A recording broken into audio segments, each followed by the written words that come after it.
Hello and welcome to Focus on Liberia. This is the program on point, always hosted here by Mr. Jerome Gayman and Mr. Josh Cannon Tulay as co-host. Tulay is always joining us from beautiful Canada.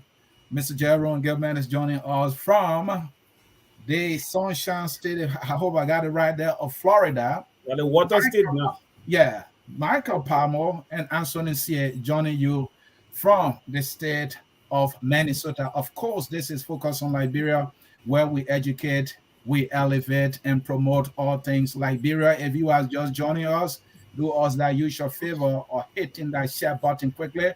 It's going to get politically heated here. The topic: winners and losers of the Supreme Court and City Court ruling. Well, A to that, we'll be talking about Church's drive against Alexander Benedict Cummings. B to that, Supreme Court shuts down CPP as a clause, which means that the Unity Party and the 8LP can feed candidates. Also, the court decision in the Liberty Party case. We have a Liberty Party partisan here, Mr. Josh Kanatule. We also have a partisan of the ANC, Michael Palmer. Seated comfortably is the man who drinks from the purple cup from the Sycamorean tree. Where is that cup? There it is. He's a sedition.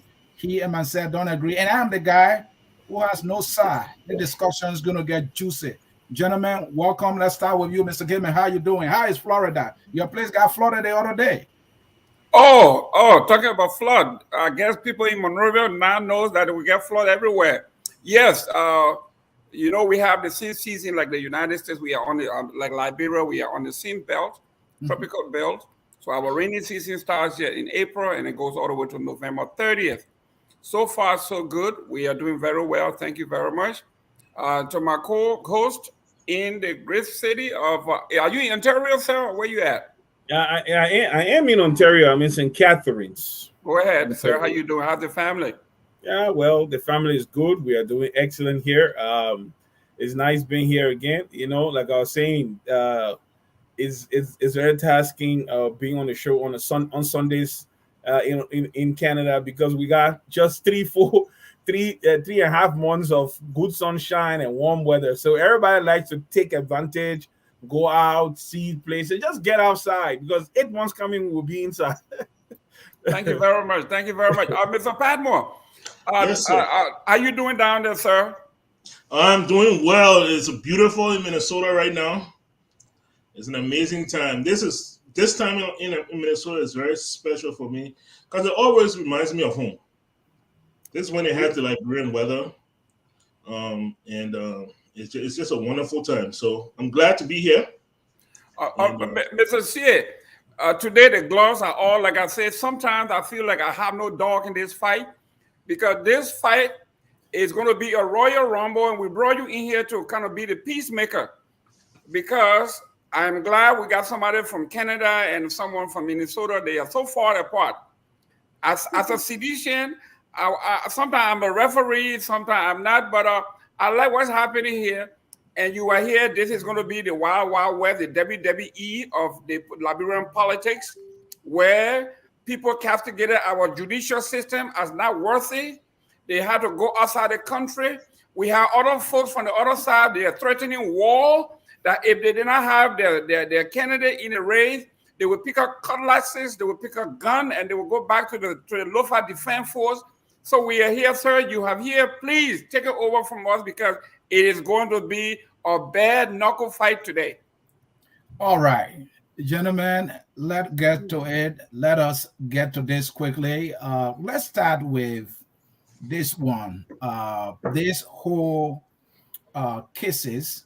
We know there has been multiple cases. One, the Liberty Party that went to the city court, and then the ANC issue. No, the Liberty Party also went to, I believe, the Supreme Court level, and then the one attempting to deny the Unity Party and the ALP from feeding candidates went to the Supreme Court. The Supreme Court struck the whole asset clause down, and then the one against Alexander Benedict Cummings.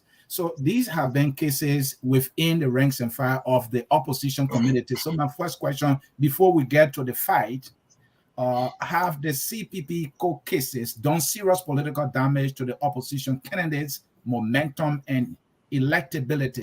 George Tulay, let's start with you. All that just happened, these court cases. No. I said, okay. No, because the first thing is it happened in the right possible time. Okay. Long before we enter 2023, this thing will have been forgotten. Long before then, we will have been forgotten. In fact, our people attention span so short. But the reality here is, I don't see any damage to anyone's political career except maybe Alexander Cummings. And if you ask me, let me tell you the reason why I say so. And to answer your question, the CPP could have been a good collaboration if that exit clause wasn't inserted.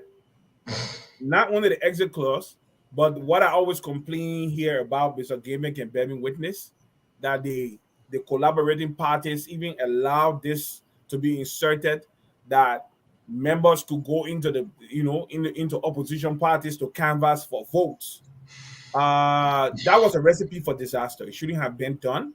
I don't know why they allowed it, and that was the foundation that led to all the problems. Now we are happy. I am very happy. I sleep very well at night knowing that CPP is dead. Will there be opportunities for better collaborations going forward? Yes. And also, again, because let's stick to your question. Are you saying that the CPP, I mean, any of the opposition leaders will gain momentum? You think that the momentum, individually has not been diminished significantly? The only person I know has been diminished significantly is ANC. Let me tell you the reason why I say this, Anthony. Oh, man. Yeah, Anthony, you have opposition parties, and we all know that the parties in Liberia have fixed bases and ranks. In terms, they may not be established, but they are there. They are intrinsic. I question the stratagem that makes it a possibility to go against other opposition party. That has been the focus, the mindset of not only Alexander Cummings, but all his surrogates. They attack all the opposition parties. The court case, it hasn't done much to him because, to be honest with you, we're just making noise about Cummings. Cummings hasn't really gained traction that has moved him from where he was in 2017 to anywhere above Joseph Boakai in 2022. He hasn't gained any kind of political traction in Liberia. So I don't see what gain he has made, except the fact that everybody has come to realize that this man lacks sound political judgment, that this man lacks honor, that he will use whatever advantage or sleight of hand to gain an advantage over his compatriots in an agreement, in an arrangement, by inserting a very, very criminal-minded, fraudulent clause in the framework document to gain. But that has not been established. Or not established in court. Because the case got dropped. The reason why it was dropped, because I will say it here publicly, it was a compromise. The thing is this: if you say the LP and ALP and Unity Party can go and do whatever they want to do, you'll let a man go. You'll forget about all this noise, so that we can take the attention of the public, the international community, and the public from us. That was the compromise that was reached.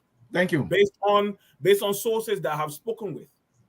Mr. Padmore, you, the ANC, believe that you have had this momentum. You even continue to say you are the fastest growing political party. Yes, we are. Momentum, and that also speaks to electability of Mr. Cummings. Yes. Mr. Cummings' name has been in the news negatively, in my opinion, because of the court case, because the allegation were forgery and criminally altering the document. Don't you think those things have diminished Mr. Cummings in a significant way, or you think that have brought him to some level of popularity? What do you think? I believe, and which is fact, is that it has brought him to a higher level of popularity. Okay? There's no way you can go in Liberia right now where the name Cummings has not been heard. In a negative way. You made a statement. You said his name has been in the news negatively. Mm-hmm. What I heard in that statement was his name has been in the news. And that is true. It has been in the news constantly for 5 months straight. Every single day we talk about it. We don't talk about CDC anymore.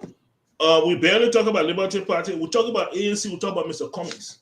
It has been there. Now he has been unleashed. But in a negative way, isn't it? Well, you could say that. You could say from your point of view, you could say a negative way. But here's the thing. If somebody is accused of something, they are presumed innocent.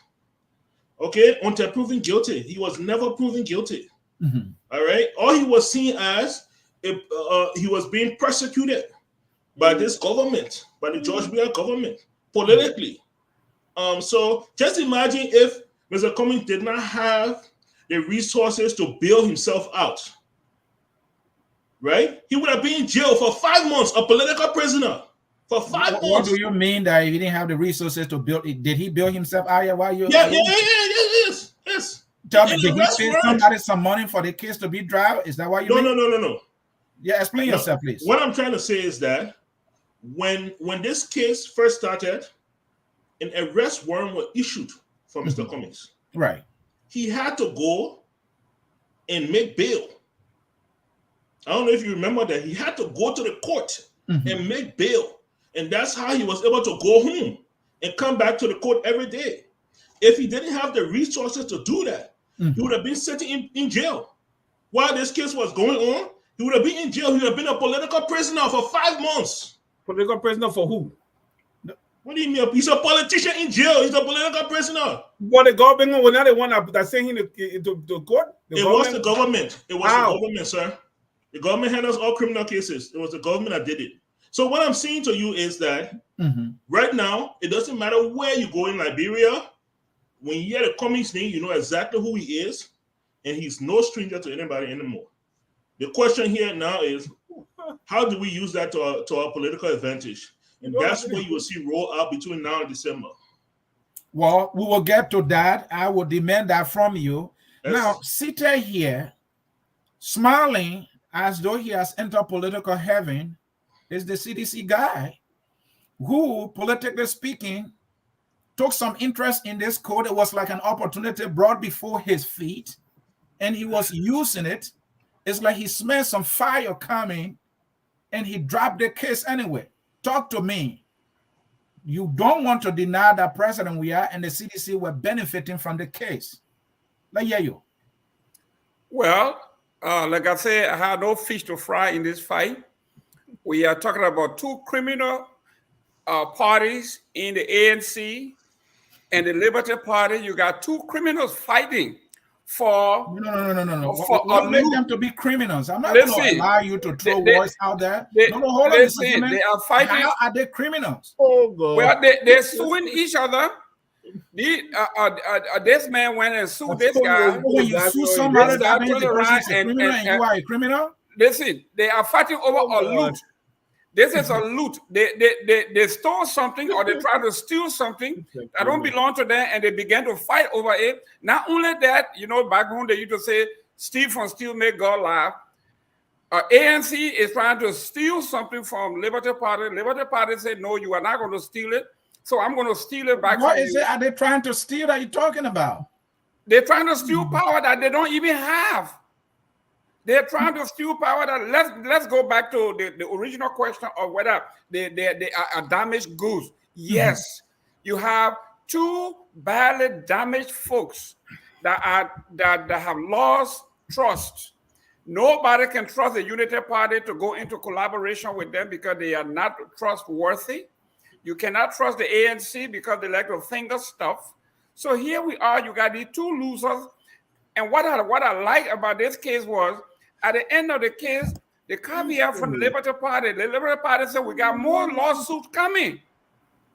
So here we are. We have 6 months. We're in June, 6 months. that should have been. So you are praying for more lawsuits. Yes, So that's what you the Liberty benefit at Party the end man of the day. said. But They I got want you more to address lawsuits the coming. issue of momentum and electability for these candidates. Now, what has been a political hurdle for them is out of the way. The pressure or the political heat now will be coming back on your back, the CDC.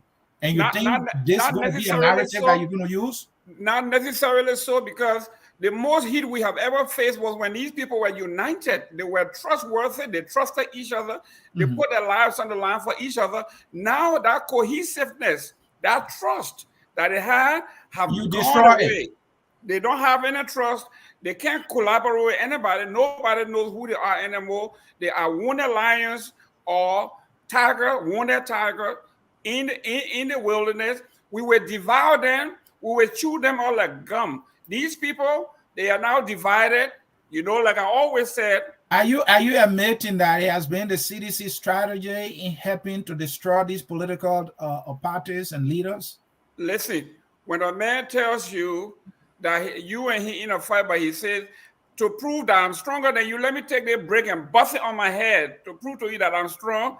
Who am I to say, go ahead and try? See if your head is stronger than brick. And you bump yourself on the head and you go dizzy and fall. All I have to do, if I were in the WWF, I don't even have to live. All I have to do is just lay my hand on top of you and they will knock the bill 1, 2, 3, and he's out. That's what these guys are doing. They are now wounded. They are separated. And as a group, we couldn't beat them, but individually, we will beat them. We will beat them. We will beat them. ANC cannot beat us. Unity Party cannot beat us. Joseph Boyka said it clear. He said the only way we can beat George Weah is by our united front. And that front was tested in 2020. They won almost every seat. Here we are today. That front is no longer there. So who am I to say ANC and Unity Party and Liberty Party? I would prefer that they continue their fight, and I think they will continue their fight to our advantage. Thank you. And Josh, let's dive deeper into this whole thing that just went down. Let's talk about whether or not there were winner or loser, if any, at certain point in time or in any way, shape, or form. So my question here is, who won, who lost, and bigly? Is it Cummings? Is it Boyka? Is it Weah? Is it Gonglo? If there are winners, who are the winners? If there are losers, who are the losers and how? Okay, because we had two cases, but in the UP, ALP, and ANC case, the Supreme Court ruled, and then they how you call it? The SG filed for non-prosecutor, cancel the case, tells the court, I can't prosecute the case anymore because they are the ones that have the right to prosecute or not to prosecute, and decided that they would draw charges.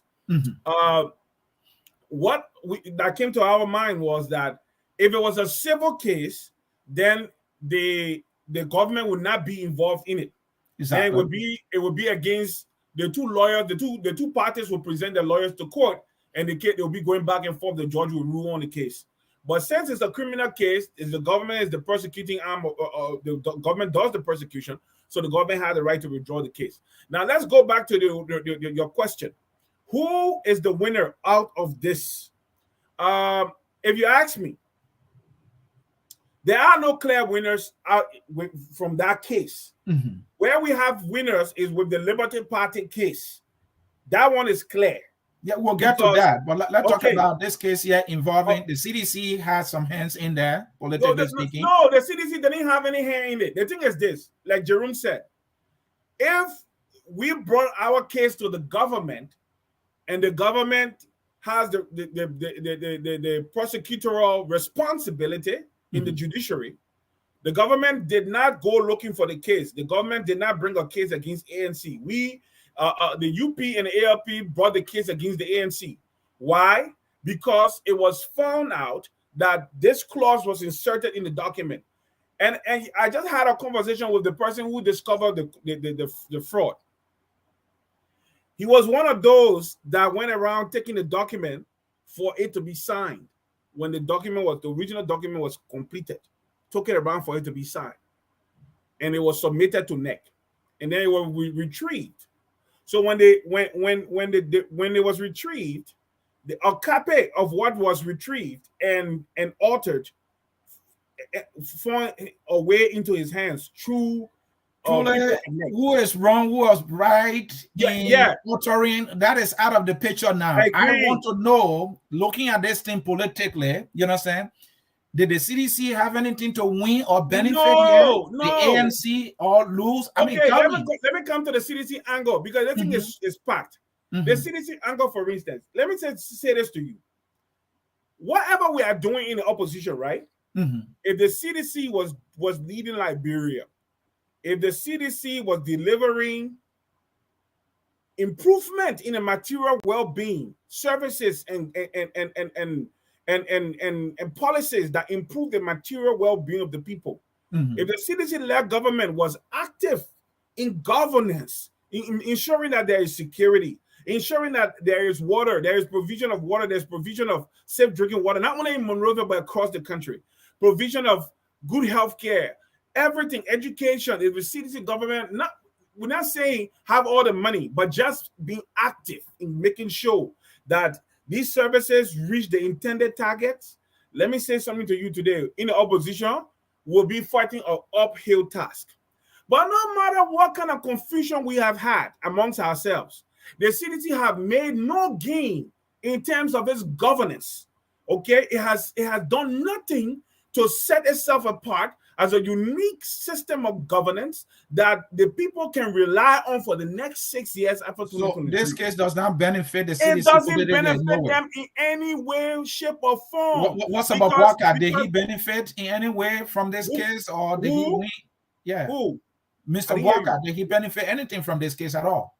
Oh, not directly, because the reality here is this: we just wanted to be by ourselves. The ANC politics is acrimonious. The ANC politics is ambivalent. The ANC politics is very, very cantankerous. It relies on the policy of using vinegar instead of honey.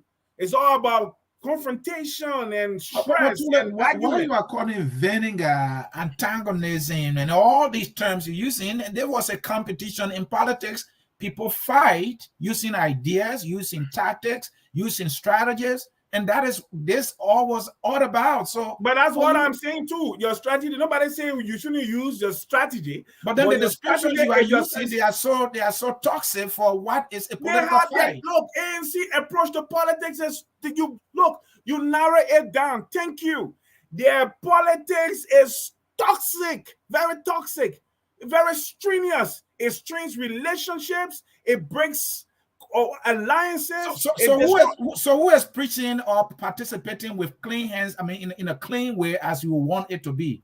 But we have to respond. That's the point. We can set and fold our arms, and these people spread their vinegar, their toxicity all across the political sphere, and we sit down because they know full well that they are fighting from behind. So what they want to do to upset the apple cart, they have to go and kill the horse. I think you guys are engaging in the same tactics, the same strategies. No. We just standing our ground. The other side is the one doing it, and whatever they're doing is toxic. We just standing our ground. I mean, it's just not being fair. We have to stand out. Listen, if we don't, these guys, I have never. Let me tell you something. I've been active in Liberian politics. I wasn't in Liberia for the. Hold on before I want to get a power. I was in Liberia in 1997 for that election. A lot of things out there. Yeah, listen, I was in Liberia for the 1997 election, but I was there for 2005.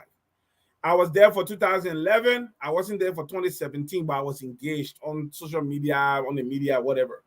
I have never seen a kind of very toxic politicking like the one practiced by the ANC folks. I'm being honest with you. That's just my own following the politics. What I see is nothing new. Tulay, it has been no, it's nothing new. Listen, you want to tell me the ANC is more toxic than the CDC? Of course. Let me tell you. You want to tell me the ANC is more toxic more than the Unity Party? Of course. Let me tell you something. Let me leave it there. Let me just make this statement before you go to the next person. We used to fight the Unity Party people, and then we meet over the weekend, and we have drinks together. I don't drink alcohol. It's even happening. ANC talking to other people too. ANC, Yeah. The ANC people, they burn every We just bridge. talked to Padmore before we could go live. Isn't that the same thing? That man is my long-term friend, and not because of that, he and myself finna going separate ways. The man cussing me on social media. Then you say what thing? All right, that man can cuss me on social media. That man. Tulay, we all follow the fight on social media. It's coming from you don't both understand sides. what happened. The reason why they make it even cuss me because he know even if he cusses me out on social media, he know I won't take it personal to go against him. But think about it. That man, my childhood friend. Remember, go ahead. Yeah, let's get Mr. Padmore to respond. I don't want to give all the time to you, Mr. Padmore. Exactly. What is your disagreement here? Exactly. What is the question answering? Because I may go off on a whole different tantrum. The initial question was, yes, what are there any losers or winners from this whole KCPP fight? And if there are winners and losers, how did any of them, actually won or did lose here? That's what I want to know, first of all. I think if we are forced to identify a winner, that winner will be CDC. Okay. As long as the opposition remains divided, CDC is winning. Okay. Look, we have to be honest here with ourselves. And I agree with you, and I disagree with Tulay. Go ahead. Look, there is no collaboration alliance that does not include the three top parties, Liberty Party, ANC, and Unity Party, that can defeat CDC. All this talk you hear about, we'll create new alliance, we'll bring in other parties. Don't let petty party, you can bring 15 of them. How many people they bring in with them? Look, it has been proven. There's no need to reinvent the wheel. It has been proven. A collaboration alliance, whatever you want to call it, where the ANC, the UP, and the LP are involved, they will defeat the CDC. As a matter of fact, they won't even go second round. There will be no second round. On a first ballot, CDC will be defeated. Anything short of that, we are throwing care to the wind. And if you add Tiawan in the mix, Padmore, and if you add Tiawan in the mix, that might be a landslide. Do you think so? Yes, that would be a landslide. Indeed, that would be a landslide. Why would he be in the mix? He doesn't have to be. He doesn't have to be VP. He doesn't have to, but he can definitely throw his support behind. Okay. All right. So he doesn't have to be VP. He doesn't have to be the candidate. But if you have 2, 3, 4 parties coming together, there are only 2 spots. You identify a winner. Is the CDC the only winner in your opinion? If I had to choose a winner, yeah. How? But how?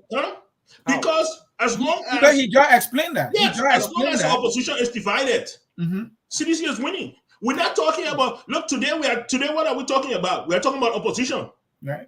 We're not talking about the budget. We're not talking about the money that was taken from the road fund. We're not talking about the fact that the finance minister unlawfully, unconstitutionally spent money that was not allocated by the legislature. That is unconstitutional. Somebody's supposed to be going to jail.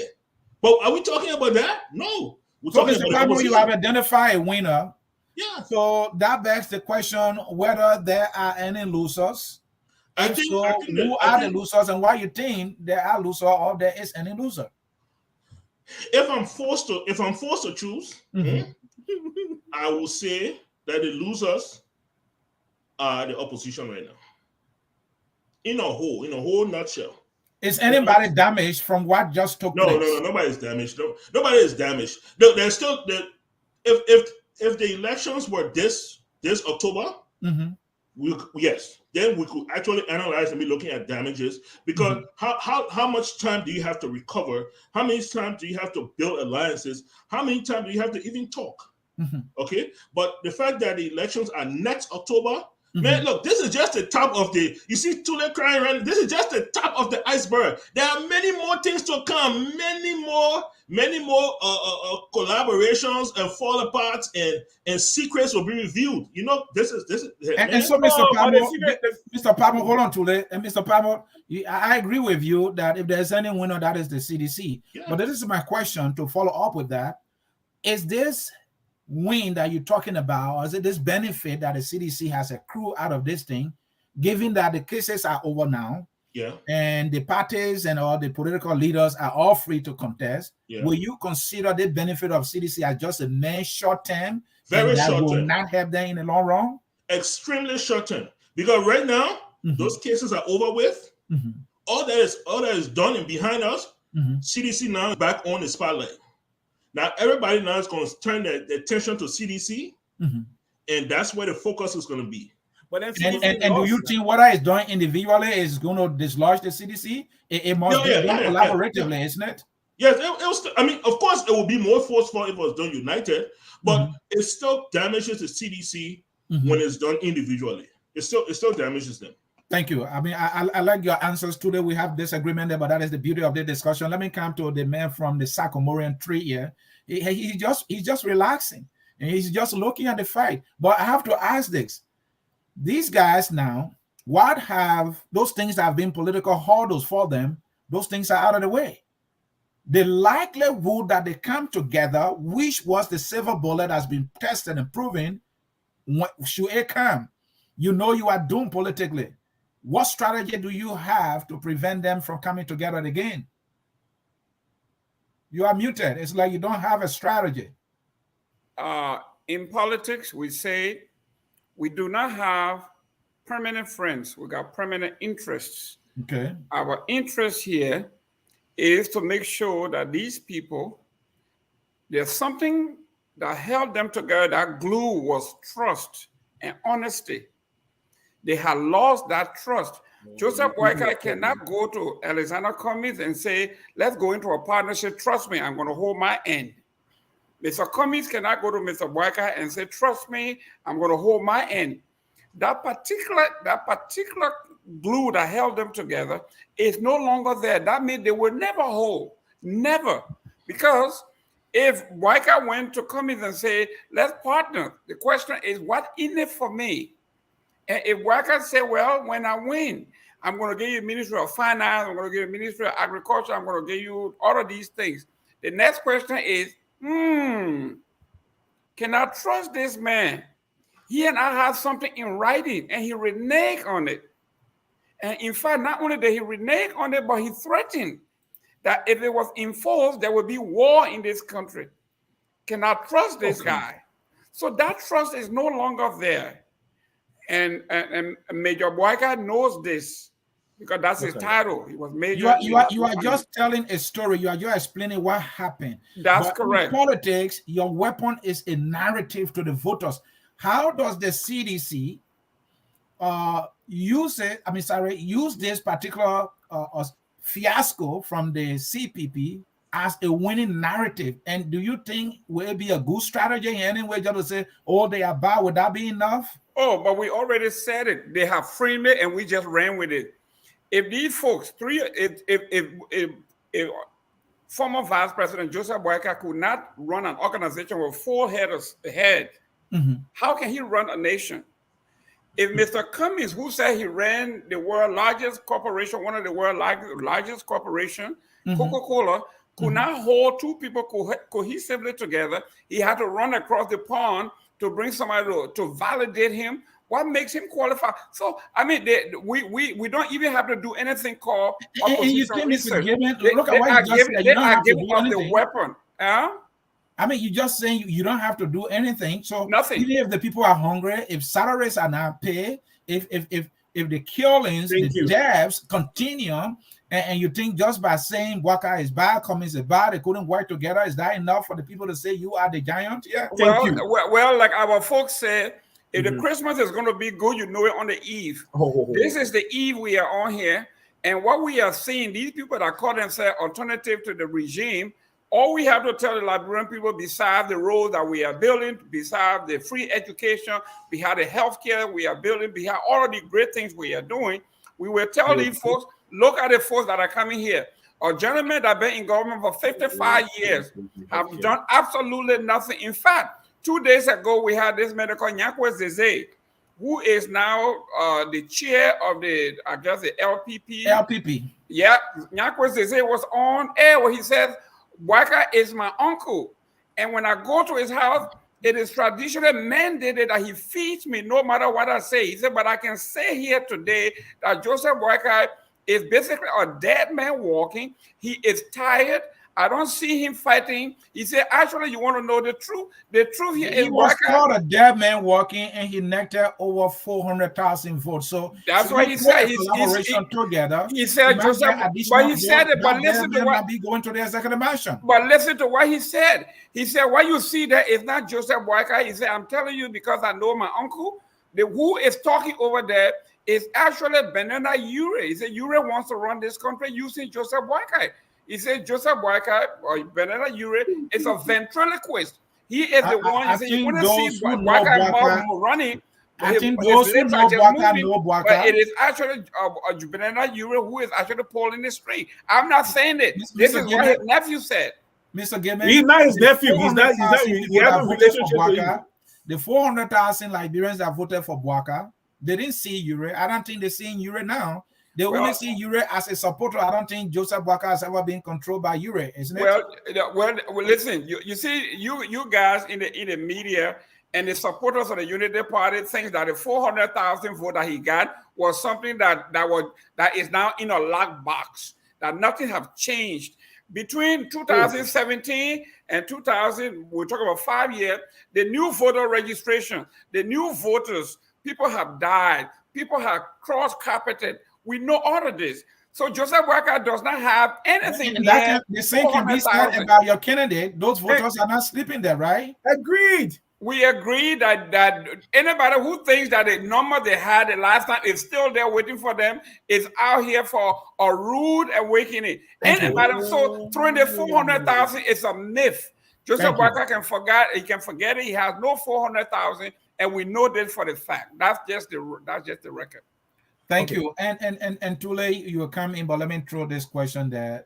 Does the Cummings or caucus made it impossible or possible for a Boyka Cummings ticket? The reality here is this. Long before, when the other Wahala was going on, I called the same man sitting here. I called a lot of ANC folks. Don't laugh. You're one of those that have lent credence to the disorganization we have seen in the opposition. People like you. I called the same young man. So you want our personal conversation here? Okay, no, but they want that public conversation. No, I'm just saying. So go ahead. Don't say nothing. Okay. I called the same young man and I told the young man, I said, look, my man, they think what I'm seeing is not good. Why can't we have this conversation? And I talked to him about a particular conversation that we needed to have. The reality here is this. I am for anything that will unite the opposition. Why? For anything that will cause cooler heads to prevail. Why? People to sit and talk. Why? Why? Because I don't want these people, the CDC people, to run Liberia for another 6 years. I'll give you a common example when you ask me why. I have said it here. I've said it to other people. I've said it on other shows that we got hunger coming, waiting for us in 2023. Exorbitant food prices and an economic crisis. Our economy is contracting. It's not expanding. It's not growing. And we'll experience some very difficult hardship next year. The whole world is going to experience it. Gas prices are going up. Will they be favorable? Because the thing about gas prices, it's not arbitrary. It's because of the lack of supply and the demand have just shut up because we were shut down and everybody's opening up again. So cars are on the road and production have not increased to meet that demand. Back on topic, yeah, I'm going somewhere. You asked the question. These people are sleeping at the helm. He mentioned healthcare. They built 2 new hospitals, but they have not said, let's consolidate the healthcare delivery system. My brother is a healthcare professional. These people have not said, let's consolidate the healthcare delivery system. Let's optimize what we have before we expand. The expanding without optimization is a waste of resources. You're just building facilities that will not be properly ran. My point, you asked the question. I'm saying to you that these people, they have lost the initiative. And I don't care what kind of confusion Michael Padmore and myself make, or the ANC and the CPP and all the members of the CPP make amongst ourselves. We'll find a way to amalgamate forces in 2023. will find a way. Because like he said, Michael said it, only 2 persons can be on that ticket. Only 2 persons can be on that ticket. So we will find a way to amalgamate forces. Now that is clear from the ANC perspective that they have to deal with the entirety of the Liberty Party and not Musa Belti alone. So people will go back and recalibrate their approaches to things. And by the beginning of 2023, you will see alliances forming. You will see people speaking differently. Like Michael right now, his language has changed from that. Your language is changing too, because Tulay, at some point, even though you acknowledge initially that it would be good for them to work together, at some point you said, well, it has reached a point that is unlikely. And now you are saying it's likely. No, for him to be on the ticket, I want a different conversation. I don't want to be talking. You want to dig all the old soul. We were talking that day. It will be open. For him to be on the ticket with Joseph Boga is another discussion altogether. You think it would be a good thing, Tulay? It would be a better winning strategy? Oh yeah, for Joseph Boga, for Joseph Boga to be number 2 to Cummings, yes. Nobody asked. Do you know who benefits? Who benefits if Cummings went on the ticket with Joseph Boga? Cummings. No, I think it benefits Boga more. No. Listen to me. It benefits Boga more because this is Boga's last chance. Looking at how well advanced he is in terms of age, right? So I mean, he needs it most than Cummings or any other person. Oh, it's no, most likely that Cummings may have time in his favor to contest again. Yeah, but let me say 2 things here quickly. Cummings stands to lose more than Joseph Boga. Why? If he's not on that ticket, peradventure is Yombli or Tiawon Gonglu or somebody else on that ticket. Right. Joseph Boga is not going to run 2 terms. And I'm saying this to say that if Joseph Boga goes into a runoff with CDC, CDC is so bad, a political party has so bungled the issue of governance that these people will be forced to say, okay, even though we are not satisfied with. So, but Tulay, the other political leaders, apart from Joseph Boga, in the opposition, which one has a more stronger strength in terms of numbers? Is that Cummings? Is that Yombli? It's Cummings, it's Boga, is Yombli, and then Cummings. Oh, stop that, man. Oh, stop that. Stop that, man. Yeah. Stop that, man. How many votes have Yombli won? Oh my God. Not Yombli as an individual, but Liberty Party. And she's the head of Bromskin. That was Bromskin. Even Bromskin for that. You know what it meant for to realize? Liberty Party has an established base. For instance, hold on. Where is that base? Hold on. I said it into Jerome the last time. As long as Yombli Kanga. What was that base when she couldn't even win 10,000 votes in Gambasa County? Finlay. What do you mean she couldn't beat Finlay? She beat Finlay by 2,000 votes narrowly. But you're talking also about. Do you think Yombli is a national candidate? Hold on. Do you think Yombli is a national candidate? Hold on now. You said she beat Finlay by 2,000 votes. Yes. And I'm saying to you that she beat Finlay. Yes. Because what you fail to realize, what you fail to realize is this. Finlay's father, Finlay is benefiting also from the role his father played in Basso, among the Basso people. So is Yombli because of her father. Hold on, forget about the Liberty Party. You're talking about the 2 individuals. So is Yombli because of her father. Yes, you have Abakanga. So at the end of the day, whether I beat you by 1,000 votes or 500 votes, the fact is, I beat you. Anthony, let me come in. Is she a national candidate? I want to get to Padmore here. Is she a national candidate? Is she? No, she's not a national candidate. Also, so then how can she be better than Cummings? No, we're not talking about national candidate because we already have a national candidate. If you believe that she can be a vice president, then what can we not say she's a national candidate? Oh no, but then she's a national candidate. So I'm asking you, in the true sense of a national candidate, in terms of numbers, a vice presidential candidate that will bring more clout to Boga, you think she is a better choice compared to Cummings? Of course. Oh, because Liberty Party, listen, the question you're asking now, let me say something. The question you are asking, like I said to you, Yombli Kanga is a woman. Yombli Kanga is from Liberty Party. In the last election, ANC even though we didn't do very well in the last election ourselves, but ANC was nowhere compared to us. All right. Thank you, Tulay. Let's come to Mr. Padmore. Wow. Thank you, man. What a discussion. Mr. Padmore, go ahead. Look, let me tell you something. The reason why Yombly won in Barstow was because of CPP. When CPP came together, right, ANC did not field a candidate. Yeah. You understand what I'm saying to you? Unity Party did not field a candidate. If those three parties had gone individually, today, Finland would be senator. Yombly would not have won. That's what happened so the 2,000 vote that he's talking about, he has to understand whether 2,000 vote. That's what happened to Phoebe Herrings. Yes. Okay. That's what you're joking. You are a joker. Hold on. Give your friend chance. So when you look at it from that point of view, you cannot say, 2,000 votes, she won, so she won. No. Because if ANC had put a candidate in the race, what is the argument ANC, here? Oh man, ANC would have siphoned some of those very same. Well, you don't have candidates. Do you have candidates? Okay, we have candidates in Basra. Where have you? Even in Lofa, you don't have a candidate in Lofa. So we have. So you cannot look at it from that point of view. Okay. My brother. The second thing is that Yombly Kanga Lawrence. But you don't. Wait, before you go forward, I want to ask you a question. No. Let me finish my thought. You're gonna ask a question. Let me finish my thought. Yombly Kanga Lawrence is not going to inherit Bromsky votes. Okay? It was Bromsky showing that listed Liberty Party where they were 2017. It was not Yombly Kanga Lawrence. So why Liberty Party? You cannot place her in that space.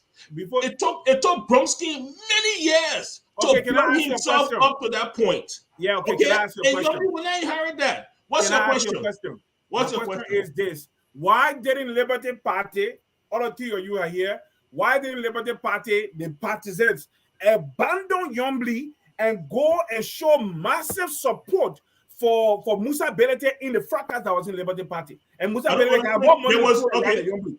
Your question. Let me answer your question. There was no opportunity for that to happen. Why? Liberty Party has not done anything to show strength in any action since then. Liberty Party has not held a rally where you say, all the people that went to Yombly and nobody went to Musa Belete rally. Liberty Party has never held an occasion to identify who the supporters follow. No, you don't know. What you speaking of something that you are completely ignorant about. No, I'm not, sir. You are. Because the fact of the matter is this. Let me say something to you today. Please tell me the event. It doesn't have to be an event. Then how do you know? What event that informs, what event that has happened that supports your assertion that Cummings is the more popular politician right now than anybody from Liberty Party? What event have Very simple. The national elections. Oh, the national election. But guess what? We are going with our party. Our party, let me tell you something. We didn't have nobody, all the people that voted for Bronsky believe in Liberty Party. Tulay, let me ask you a question, because the point you're making here is that Liberty Party as a party got the 9% in the past election because of Liberty Party and not necessarily because of Bronsky. And there where Padmore is disagreeing. Padmore is trying to tell you why it's true there is a party, but most of the voters always follow the candidate. And that is what I believe. CDC is more popular today, not because of the party CDC, but more so because of the candidate George Weah. The same can be said about Cummings, who netted 112,000 votes. So he is saying Manions, what's his name, Bronsky, Liberty Party is poised to deliver less votes because Bronsky was more popular and had been a national candidate compared to what's her name, Yombly. I think that makes sense. And the reason why I would disagree is because Liberty Party is a party. It has. Do you know how many votes Liberty Party got in Barca 2017? Okay, 149,000. Do you know how many votes Yombly got in 2020? 22,000. How can you compare the two people? The mistake you're making here is this: how many persons? I'll give you coming to this. There is a difference. The first thing we're talking about, trucking. Let me say, Anthony. Gentlemen, I'll take charge of the discussion. Let's leave it right now. Let's go back to the topic, man. Yeah, let's go back to the topic. Yeah, but the topic we can go back to the topic, but the topic here is this. No, Tulay, hold on. Let's take a break. Let's take a break, Tulay. Please, let's take a break. The discussion is getting off the rails, and I need to protect it here. We'll take a break, folks, and we'll be right back. At Focus on Liberia, we discuss everything Liberia, from education to politics, arts and culture, entertainment, agriculture, history, religion, family, and technology. Focus on Liberia uncovers and showcases the best of Liberia and shows the world the truth about Liberia. We educate, elevate, and promote all things Liberia. We conduct interviews, panel discussions, debates, and more. Tune in to Focus on Liberia on Facebook and YouTube and be a part of the stories that make up the news. This is Focus on Liberia, and I am Dennis Jah. And I'm Anthony here moderating in this discussion. George Kenneth Tulay is seated, fired up, releasing some bullets here, political bullets to put it right, before somebody calls the FBI on me here. And Michael Padmore is also here. The CDC man is here. He thinks all is going well for him. I don't see it that way. He has some more Sacomoran Jews, and those listening to us, of course, this is Focus on Liberia opinion show on point. I want to know which of the discussants is on point. Is Tulay on point or off point? Is the CDC guy on point or off point? Or is the ANC guy on point or off point? I am always on point, and they all know that because I don't have a side. Gentlemen, back to the discussion. Mr. Padmore, it's your turn. You had thought there that you wanted to learn where I gave you the opportunity to do so. Look, it's very simple here, okay? Mm-hmm. If Charles Walker Bromsky had run for Senate 2020, he would have gotten over 100,000 votes. Yombi Konga could not get anywhere over 20-something thousand votes. Okay, she narrowly escaped a loss to Finlay. You cannot at any point in time, okay, transfer of Bromsky votes to Yombly votes and thereby declaring that Yombly is a national candidate. Yombly is not. Yombly can't even match Delon. Delon is more of a national candidate than Yombly, and that's just a fact. Even though she's a political leader. The numbers are there, right? He's speaking to the numbers. Tulay, do you disagree? Because you called DeLong a Of course, I disagree. Yeah, numbers. I'm not talking about disagreement and speak to the numbers. Yeah, but the numbers. The difference here is this. I said something to you, but you dismiss it because you want to be argumentative. There are facts that led to the low turnout. The first thing, you cannot even compare the turnout for the senatorial or any by-election as compared to that of the national election. It's not comparable. The numbers dropped almost by 50%. The turnout dropped almost by 50%. And one of the reasons is this: the trucking of voters from one place to the next place. It affects by-elections. Okay, because the people I'm going to address whether DeLong or Nyombly, which of the two is much more or most likely like a national candidate. Padmore said DeLong. Let me say this to you. Do you disagree or not? I disagree. Yombly is our political leader. DeLong, let me say. Well, let's talk about the numbers. On his own. No. The numbers really don't matter because you see, Montserrat. No, the numbers should matter when it comes to deciding who is a national candidate. Well, so that means that because DeLong got more votes in Montserrat candidate, that means he's the political leader of the Liberty Party. Not necessarily, but in terms of being a national candidate, we're looking at who is our political leader. Our political leader is Yombly Kanga Lawrence. In the scope of things, when you arrange parties based on the last showing in the national election, Liberty Party comes before ANC. Not so. That is correct. Okay. So because you had 9% and ANC has 7%. On their individual merits. Mm-hmm. The fact is, what he named Cummings ran a national campaign in 2017. Yombly did not. That is an established fact. But also an established fact is she runs our party. She's the political leader of our party. The fact that she cannot be graded on the national stage because she never ran a national campaign. Now that if she runs a national campaign based on her ideology, based on the fact that she's a woman candidate. She'll be the only woman candidate at that level. Based on several other facts from her tribe and all the different things, the showing will be different. It won't want to be Grand Bassa County. Actually, it won't want to be Grand Bassa County voting for Yombli Kanga in a national election. I agree that is true. In Montserrat County, for instance, it's a potpourri of every county.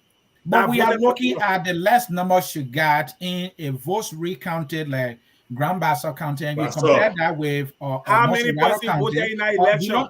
Dillon Nectar over 80,000, and she couldn't even reach 30. But how many persons voted in Grand Bassa County election? That the numbers we don't have. I will get that number and bring it. We have the number.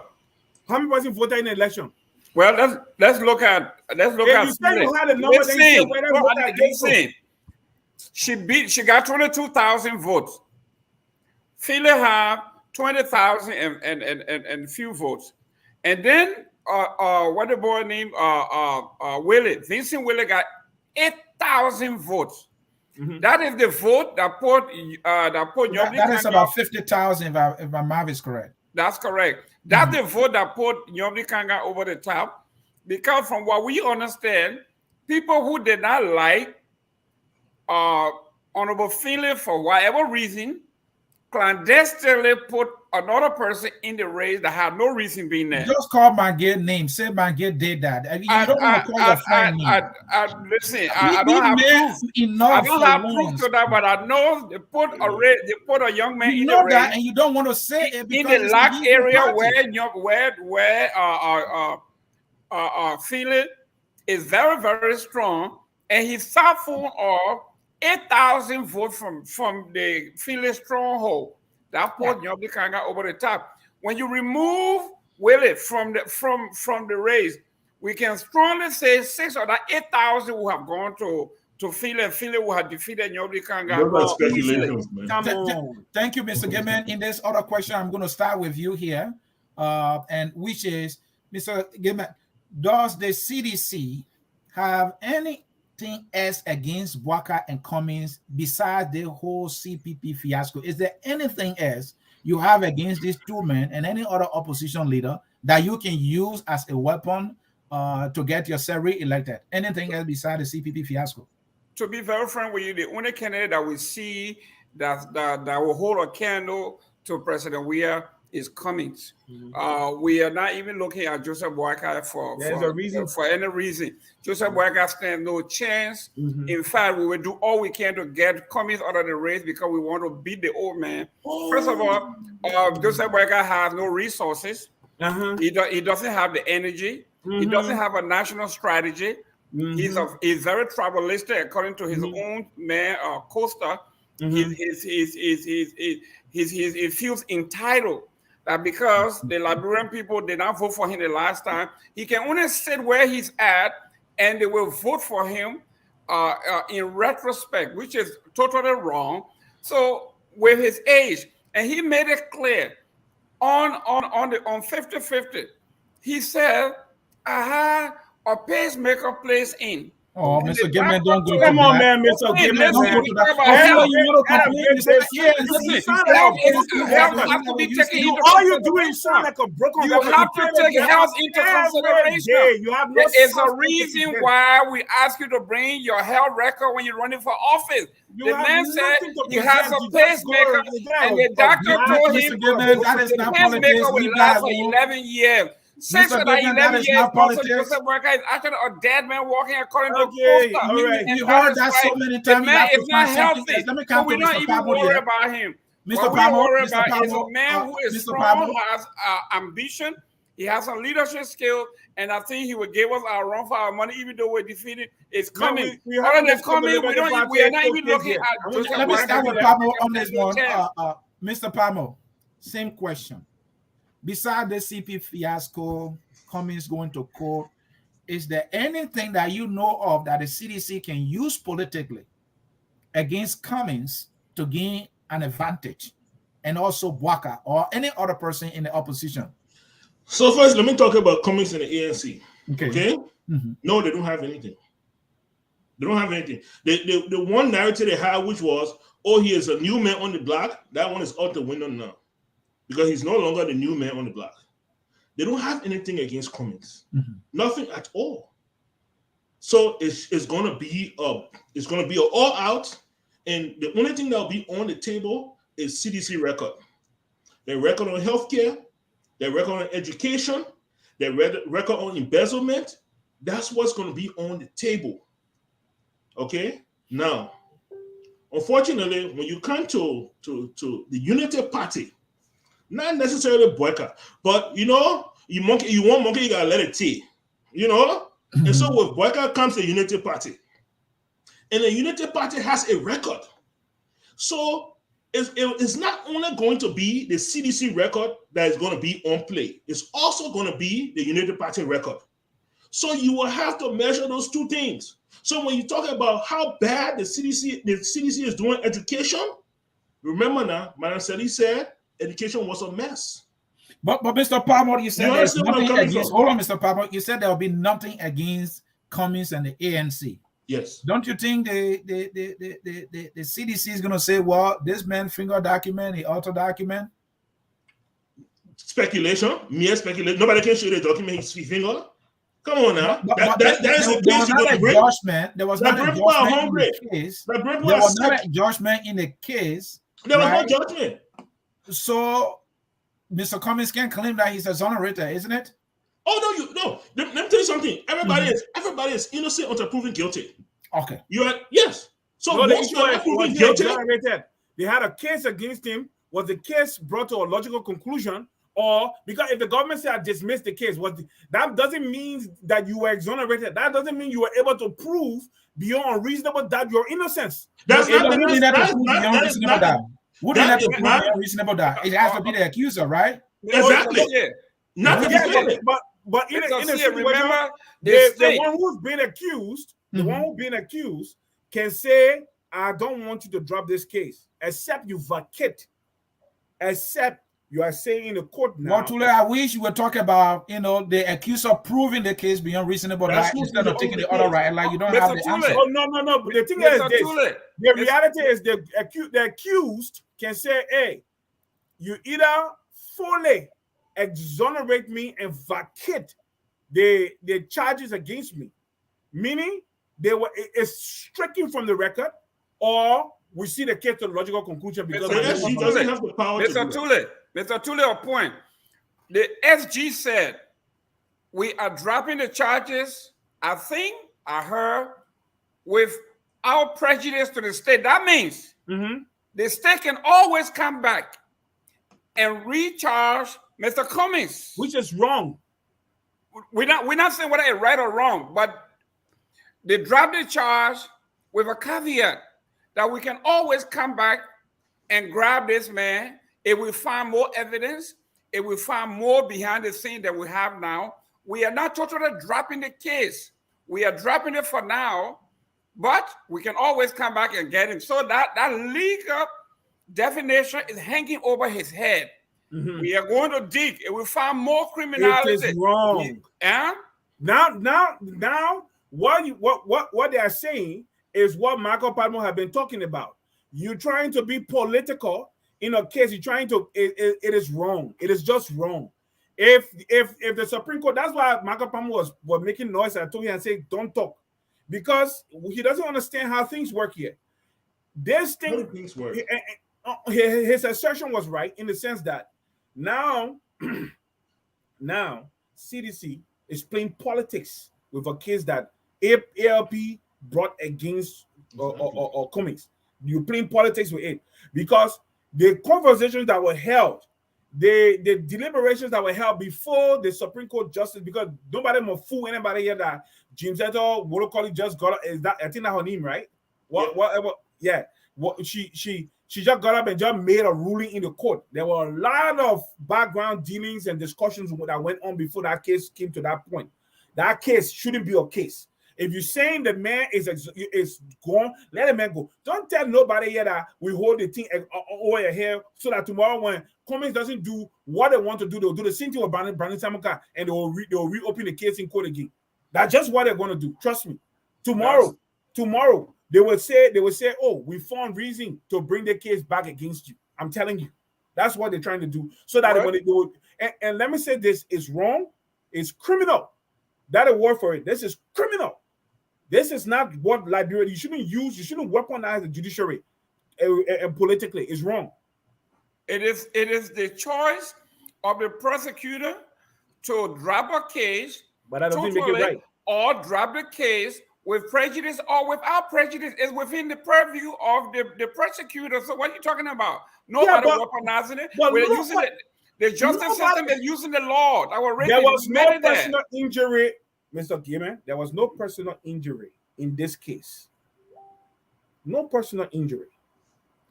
Only injury you could say to somebody's character. Yes. The difference here was, in fact, there was nobody accusing any of the other party, our side, of doing anything nefarious. The only thing they say, oh, you won't walk away from an agreement that we had.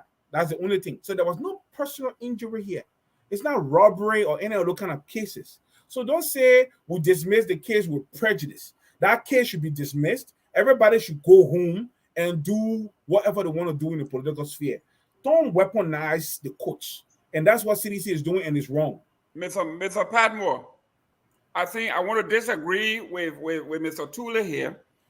The SG has the power to dismiss.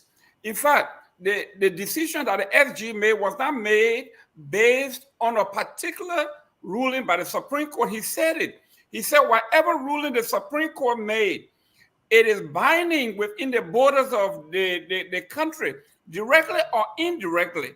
That's what he said. So what I'm saying here is, if Mr. Boakai, who said at one point that if the Supreme Court did not allow the UP to field a candidate in Lofa County, including Mr. Tulay here, that they were going to bring war, they were going to murder people, and the country was going to be on fire. This is what you said, and this is what your uncle said.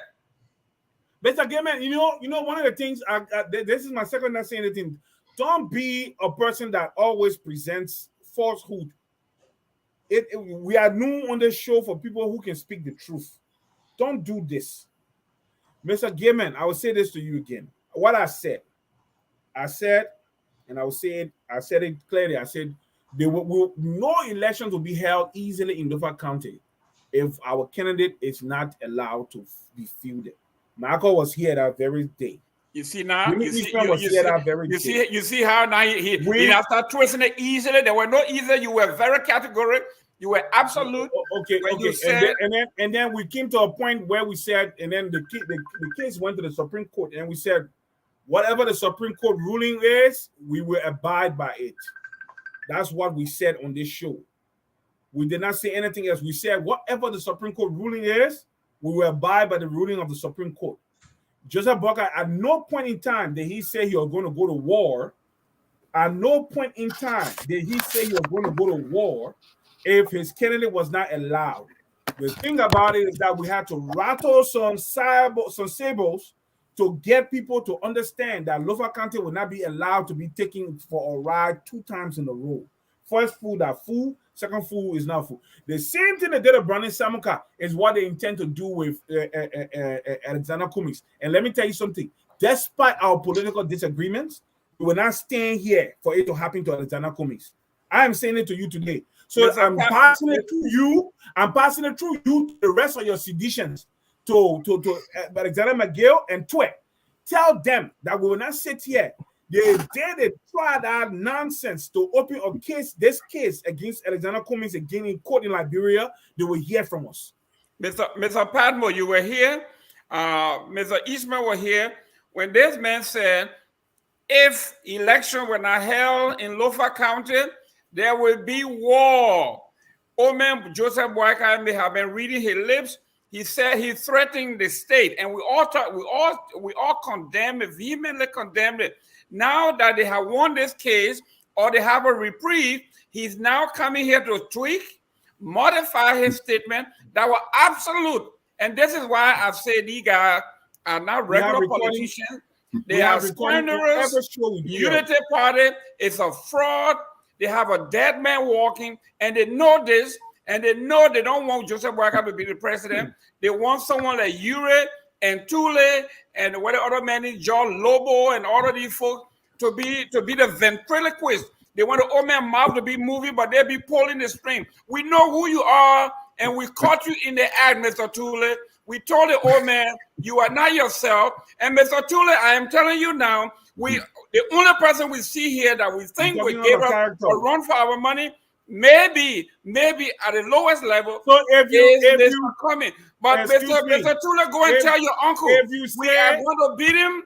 That we told, like Mr. Zeze said, what happened?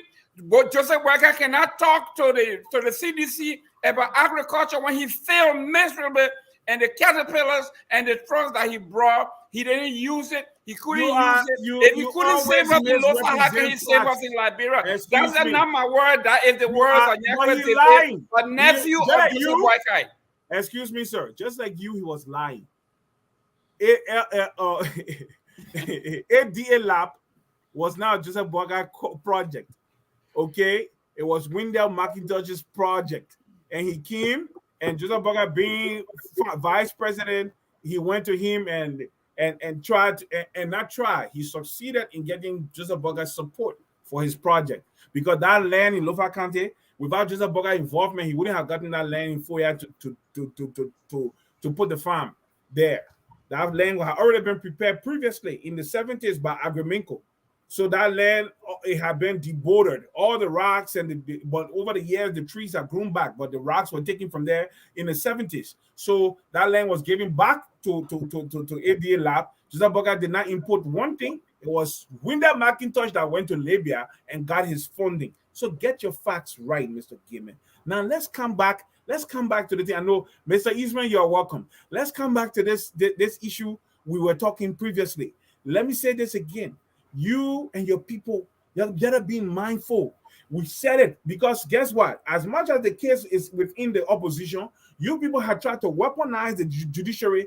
But the first thing about it, you have a neck in place that is severely compromised. A bunch of criminals from Davietta Brown, Lasana, to the rest of them who do not have any business taking care of elections in Liberia. They are compromised. Their integrity is hobbled, and they don't belong there. Marco, come in. Well, I will say that I never heard the word war being used. I know that there was a caution issued that the people of Lofa would not accept. Mm-hmm. So I do remember that. Yeah, I said it. Now, if Mr. Gayman is interpreting that, and Mr. Gayman is interpreting that as war, well, maybe he knows from when he speaks. So, but the fact of the matter is that the elections are going to be held in Lofa. Unity Party is going to be fielding a candidate. We will all be watching, because this will be the very first test of Unity Party beyond CPP. And it will be interesting to see how this plays out. Mm-hmm. Very interesting indeed to see how it plays out. Yeah. Mr. Eastman here. Okay, welcome, and I'm glad that you were able to make it. We are talking about the Unity Party. Mr. Gayman, yes. Let me ask you one question. Let me say something. We had a second topic that we had to go to. Are we still going to the second topic? Yes. The ruling, the mitigating steps taken by the justice in chamber to resolve the Liberty Party impasse. We have to go there.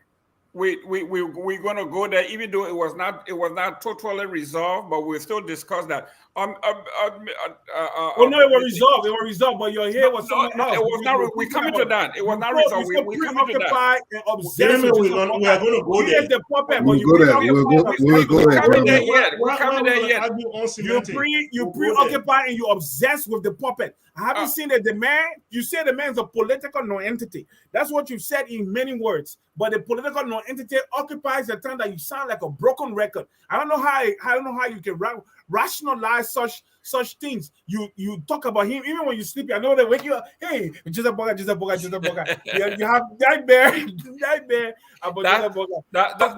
Bring Mr. Eastman in, man. That's Uncle Joe. We all like Uncle Joe, and we'll retire him once and for all. Mr. Eastman here we are when we're talking about the folks that were in our system, especially the Joseph Boyka that been in the system since 1972 or 73. That's over 50 years of being in the government that have shown absolutely nothing. He failed at LPNC. He failed as Minister of Agriculture. He failed as Vice President. Now he's saying my 50 years that I failed, forget it because I was parked. But the last 4 years of my life, I'm going to be better than I was when I was 19.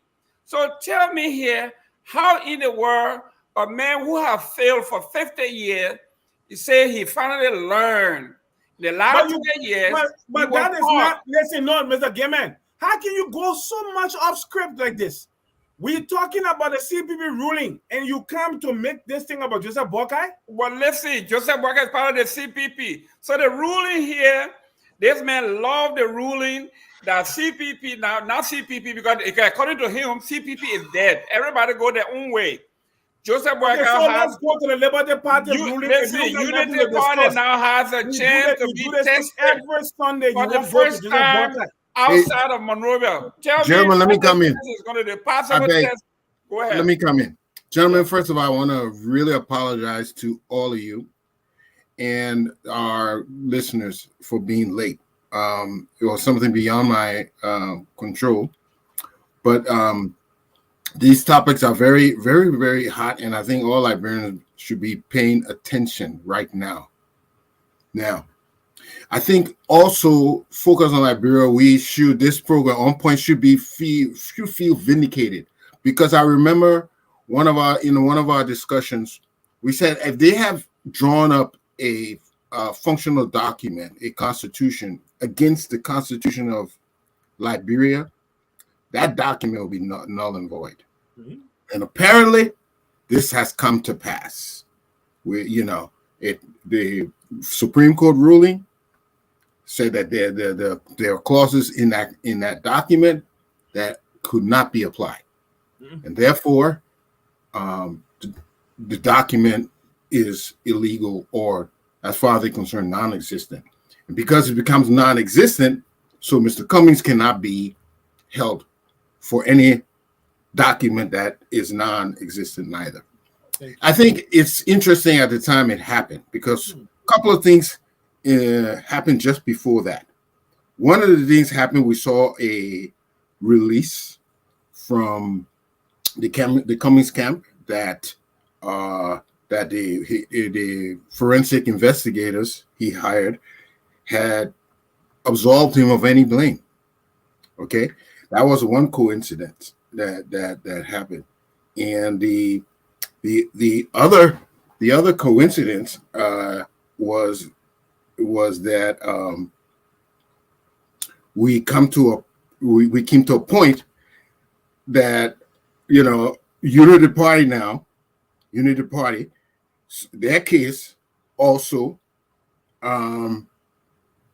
is now, they're now free. So it all sort of happened all at the same time, and it is interesting. But what we can be assured of going forward, that and to back to your point that Mr. Gayman made, I don't think Mr. Tulay said there will be war, but I remember he said there will be no election. In fact, that was the chant. There will be no election if Unity Party cannot stage a candidate. So here it is.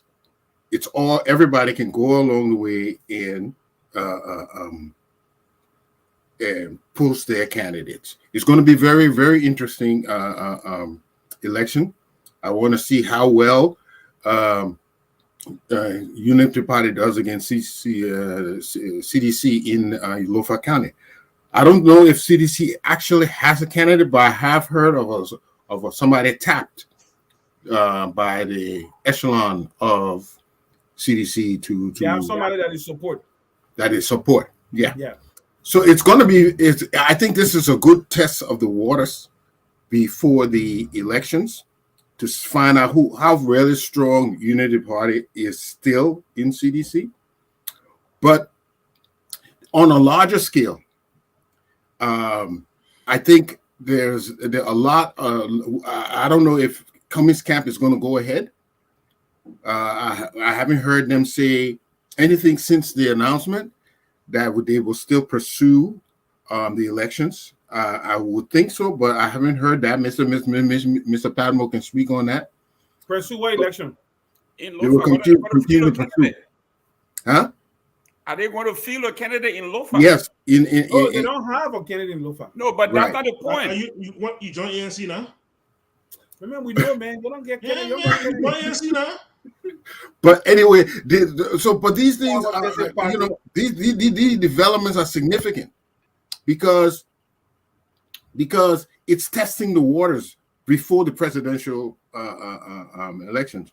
But from all we can gather, they taking some wind out of the sail of the opposition, unless they can gather some momentum now. It looks like they lost some gas at this time. Mr. Eastman, I disagree. If the people are doing their work, then the opposition, the arguments that would not even be, the opposition will not have any case to present. I'll be honest with you. If there was a reformational party, if this party was doing what they should be doing, improving the lives of Liberian people, making effort to do certain things everywhere, working well, organized, having plans and policies, enumerating their plans, letting the Liberian people know what. So you're saying they basically still left the door open. They still left. But and I think we made this point. Excuse me, with all the trouble we had in the opposition, it didn't really set us back. But I think we said on this platform that the election is CDC to lose.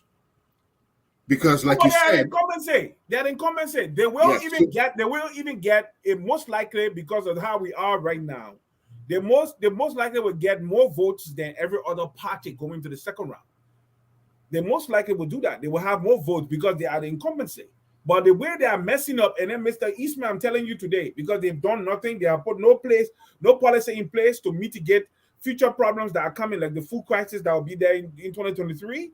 Guess what? The people will hate CDC more, and they will be surprised because the base they're talking about, Montserrado County, they lost that base in 2 elections. We saw it. They had to fight Tulay. Mr. Tulay, now listen to this. In these United States, I think if you saw the poll this week, if you saw the projection out of California, that gas most likely before the year end is going to be $10 a gallon in California. Mm-hmm. The inflation has gone close to 8 to 9% across the board. The president's rating, with all the expertise he has, his approval rating has dropped to about 36, 35%. Well, even lower than that. So what we are saying here is, what you are talking about the economy and everything, this is global. It's going to affect everybody. So don't come and say this. But Mr. Padmore, Mr. Padmore, before we go to the Liberty Party here, because that's the last piece here, we are seeing, now that we have freedom, the CDC does not have a candidate in Lofa County. The CDC in 2016, we were able to gather 8% of the population in Lofa County. Anything beyond 8% in Lofa County is a win for CDC.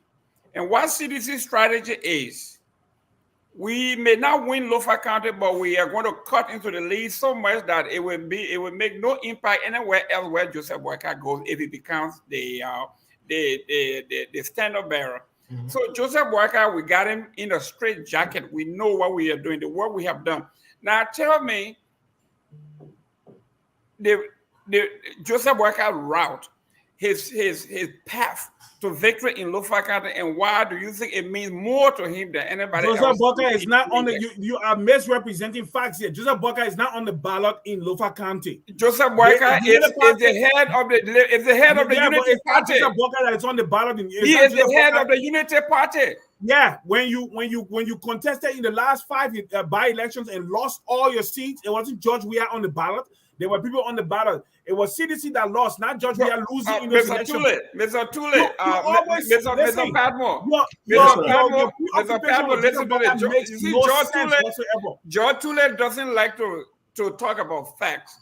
No, but all the candidates in the CPP, they did not campaign against any particular candidate. George Weah was on display in every ad. Everywhere you went. Mr. Padmore, you know this. If you want us to have a show on Joseph Boyka alone, then let's do it next Sunday. We are talking about Mr. Gayman. No, Mr. Gayman. This show, we're talking about the Supreme Court, how it affects people, not Lofa County election, and Joseph Boyka is not on the ballot in Lofa County. But listen to this. Come on. We are talking about the Supreme Court decision, how it affects the election going. Supreme Court because this man does not want to agree that the Supreme Court decision impacted the election in Lofa County, and that Joseph Boyka is the head of the Unity Party, and they are feeling the candidate. This is basically a referendum on him. It's not a referendum on Joseph Boyka. It's not. That's why I'm trying to dispel. And I will not sit on the show for you to present disingenuously different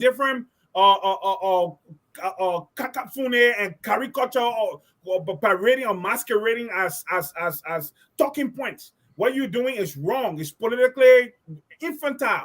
And I will say this again. Padmore, can you step in, please? Mr. Padmore will come in. What you're doing is wrong, man. We should be moving and progressing with the show. You all want to bring Joseph Boyka for all the litigate Joseph Boyka here. That's fine. George Weah is the one who is the president, bro. Mr. Padmore, what does this election, what does the ruling have, what impact it has on the election in Lofa County?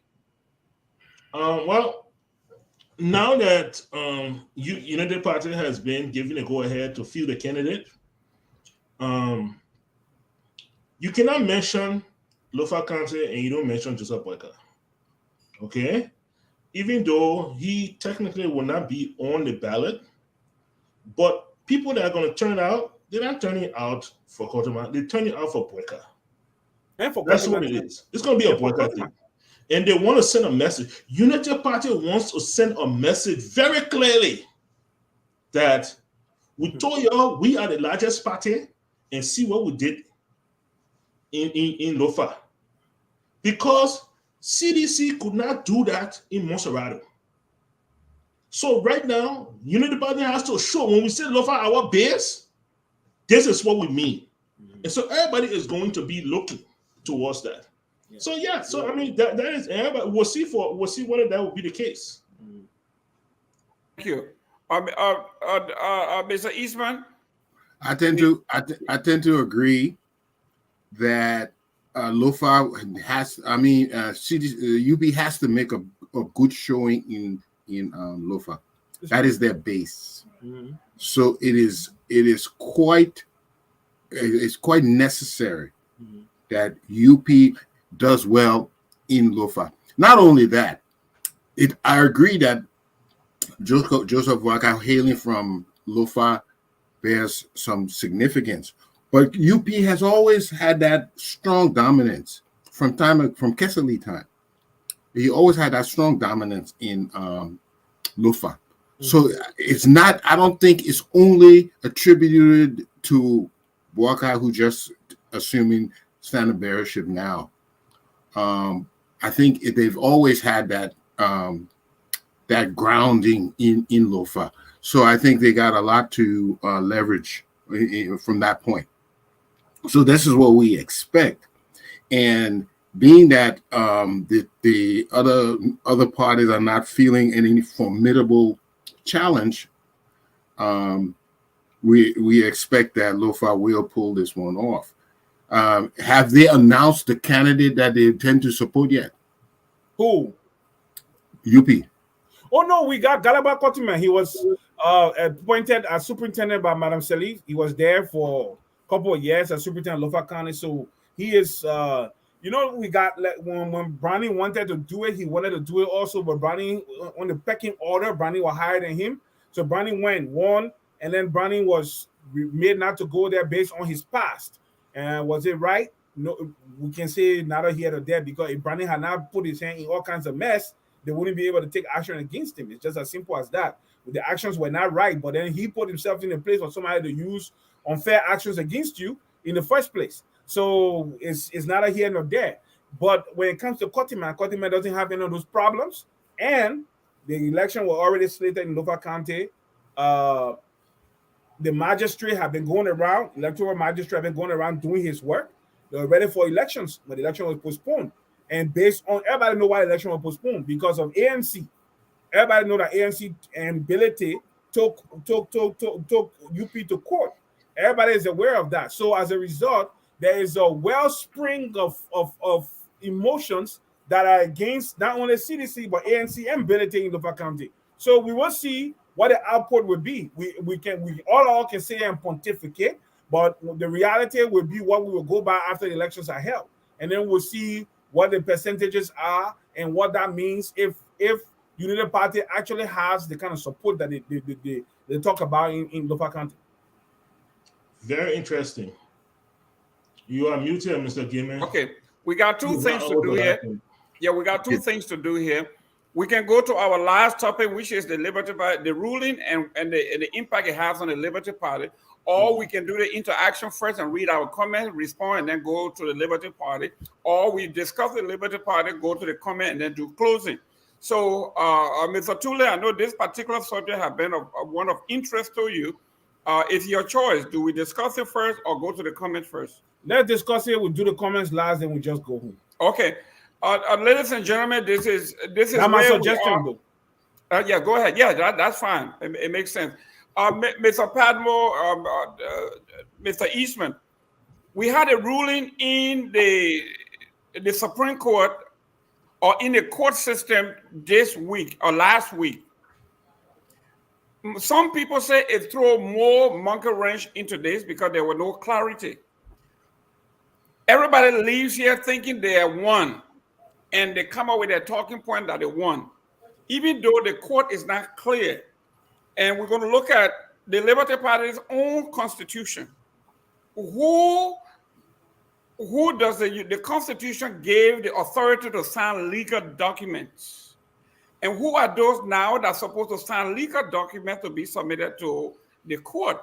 So for those who are curious, I'm talking about legal luminaries are saying the Supreme Court have actually muddied all the water, and this may go before the entire Supreme Court because the water is so muddy that nobody knows the hair of the tail. Musa Ability is claiming victory. Nyobli Kanga is claiming victory, and the document have not been signed, have not been submitted, and we're basically back to square one. Mr. Padmore, well, let me leave this. Mr. Tulay, this is your passion. This is something you really wanted to do. Now tell me, how do you see the ruling from the Supreme Court or from the court last week? How does it impact the Liberty Party, and where do we go from here, the way forward? Okay, let me give you a history of what happened quickly. Sure. Liberty Party got into an impasse, right? Ability decided that he was going to take over the party and move it his direction. He called for a Banga session, a Ganta convention, right? So the party went to court and got an injunction on that meeting. The injunction wasn't lifted. Ability still went ahead and held his convention where he declared support for ANC. Okay. So when he did that, he also suspended the strength of our party. Say he took everybody out. He was going to expel them from the party for whatever bogus rule he developed overnight. Anyway, they took the case they went to Kaba when he was in chambers. Kaba did not want to hear the case because we all know why. I don't want to say before Mr. Eastman say I'm being tribalistic. So but why bring it up there? Nobody has to be brought up. Why do Hey, Marco, I have the right to say it or not say it. I will say it. I will leave it hanging. You can make your own decision. Why Kaba? Wakaba did not take the case that was brought before him to look into it when he was justice in chambers. So when this woman became justice in chamber, the case was taken before her, and she said, "Okay, I know what I will do." Which woman? The current Wolo Collie. Wolo Collie from Yeah, Lofa. the woman. She's Wolo the Collie president from of the Lofa. chamber. Yeah. Wolo Collie from Lofa. No, Thank you. let it go. Go, keep going. Yeah, Go, no go. problem. Wolo Go. Collie from Lofa. I thought she's married to a Wolo Collie. Go ahead, old man. I think you're making a mistake. She's a crew woman. Okay, go ahead. Thomas Nan's sister over there. That Thomas is Nan, the his guy. Hold on, the guy from LRA. That's his big sister. She's not from Lofa. Her husband. Her husband is from Lofa. She's a Wolo Collie. Yeah, but she's not from Lofa. She's not from Lofa. Stop lying here. Go ahead. So she decided that she was going to look into the case. She called the parties to a conference and told them, say, listen, you people went to a meeting called the Farmington and you signed a memorandum of understanding. And because you have the memorandum of understanding, I am instructing you to go and insert the memorandum of understanding that you developed at that meeting. And you all signed it. They say, yes, we signed it.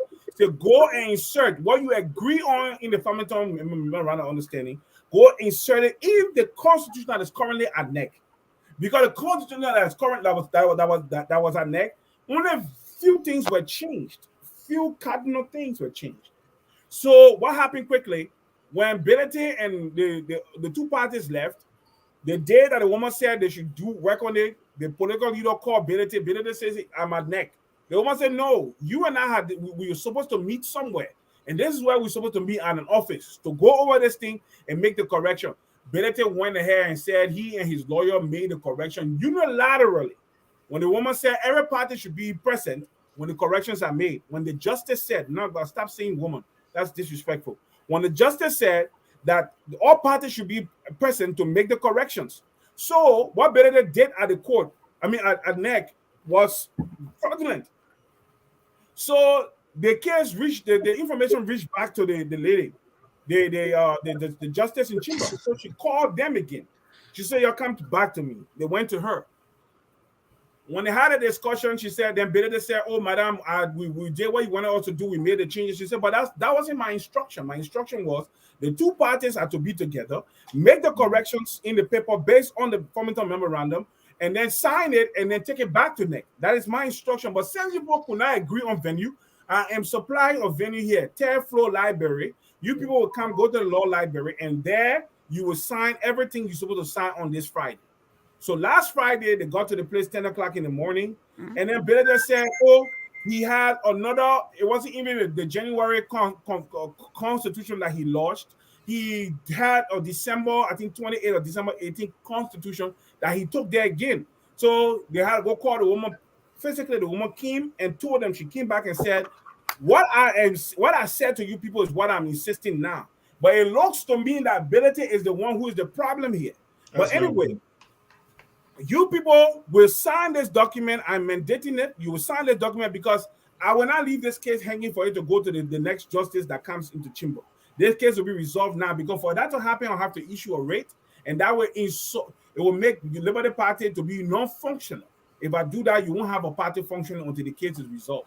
And we will not do that. The case will continue, the party will continue to function, and the case will be resolved. So you people will insert what was in the memorandum is what you agree on at the Farmington Hotel is what you are going to put in this document today. That was our instruction. I have video of the arguments that went on. Belete was saying that the clause that he put there, the tenure of the political leaders should expire in October, whereas the original constitution said that the political leader tenure is every 6 years. So they went back and forth, but finally they got to the point where they accepted the changes. Changes were inserted into the document, and Benete refused to sign. That's not true. Benete refused to sign the document. You're not part of the team, my man. Stop it. You know what happened there. You were not there. Okay. I got videos. You were not there, oh man. Mr. Tulay, thank you. Before I land quickly, go ahead. Benete was obstinate. He didn't want to sign the document. At the end of the day, The document was signed, but then the point here came now was they need to write a letter, take it to NEC, withdraw all the documents that Liberty Party have at NEC, and then submit this one to NEC. And they were supposed to sign it. That is the last signature issue. But when it comes to the Constitution, it has been done, initiated and done. What is left there to be done was that letter that the justice instructed must be written and signed. And then another thing also again, the issue of the political leader being the convener of the Bangor Convention, signing the document along with the SG. That is another point that Benedict wanted to contest, and the woman and the justice resolved it. The political leader, the convention that made Benedict chair, she was supposed to sign that document, that constitution, before taking it to NEC, and not Benedict. Benedict was not the convener. He cannot be a convener of the same convention that made him chair. She convened an election, a convention that made him chair. So she will sign that document and take it to NEC. And where we are right now, next week I will come up and tell you, because not everything NEC can talk. Now next week I will come up and I'll tell you what happened. And Marcus said that, and you too, your assertion is the document has not been signed. There is no impasse in that case. The case is resolved. Mr. Tulay. The Yomdikaga is the political leader of Liberty Party. That's all. Mr. Tulay, thank you very much. Mr. Padmore, Mr. Tulay is explaining. You see the reason, Mr. Padmore, the reason I like to argue with fact is that we needed to have the document so we all can speak to it. Since there is no document, we know for the fact that nothing has been resolved. And when they were in chamber, there were no video allowed. There were no recording. In fact, the judge in chamber did not allow any recording of any kind. He wasn't even there. What you saying here is not true. Mr. Padmore. My credibility. No. Hold on. My credibility is on this. Yes. I have the video.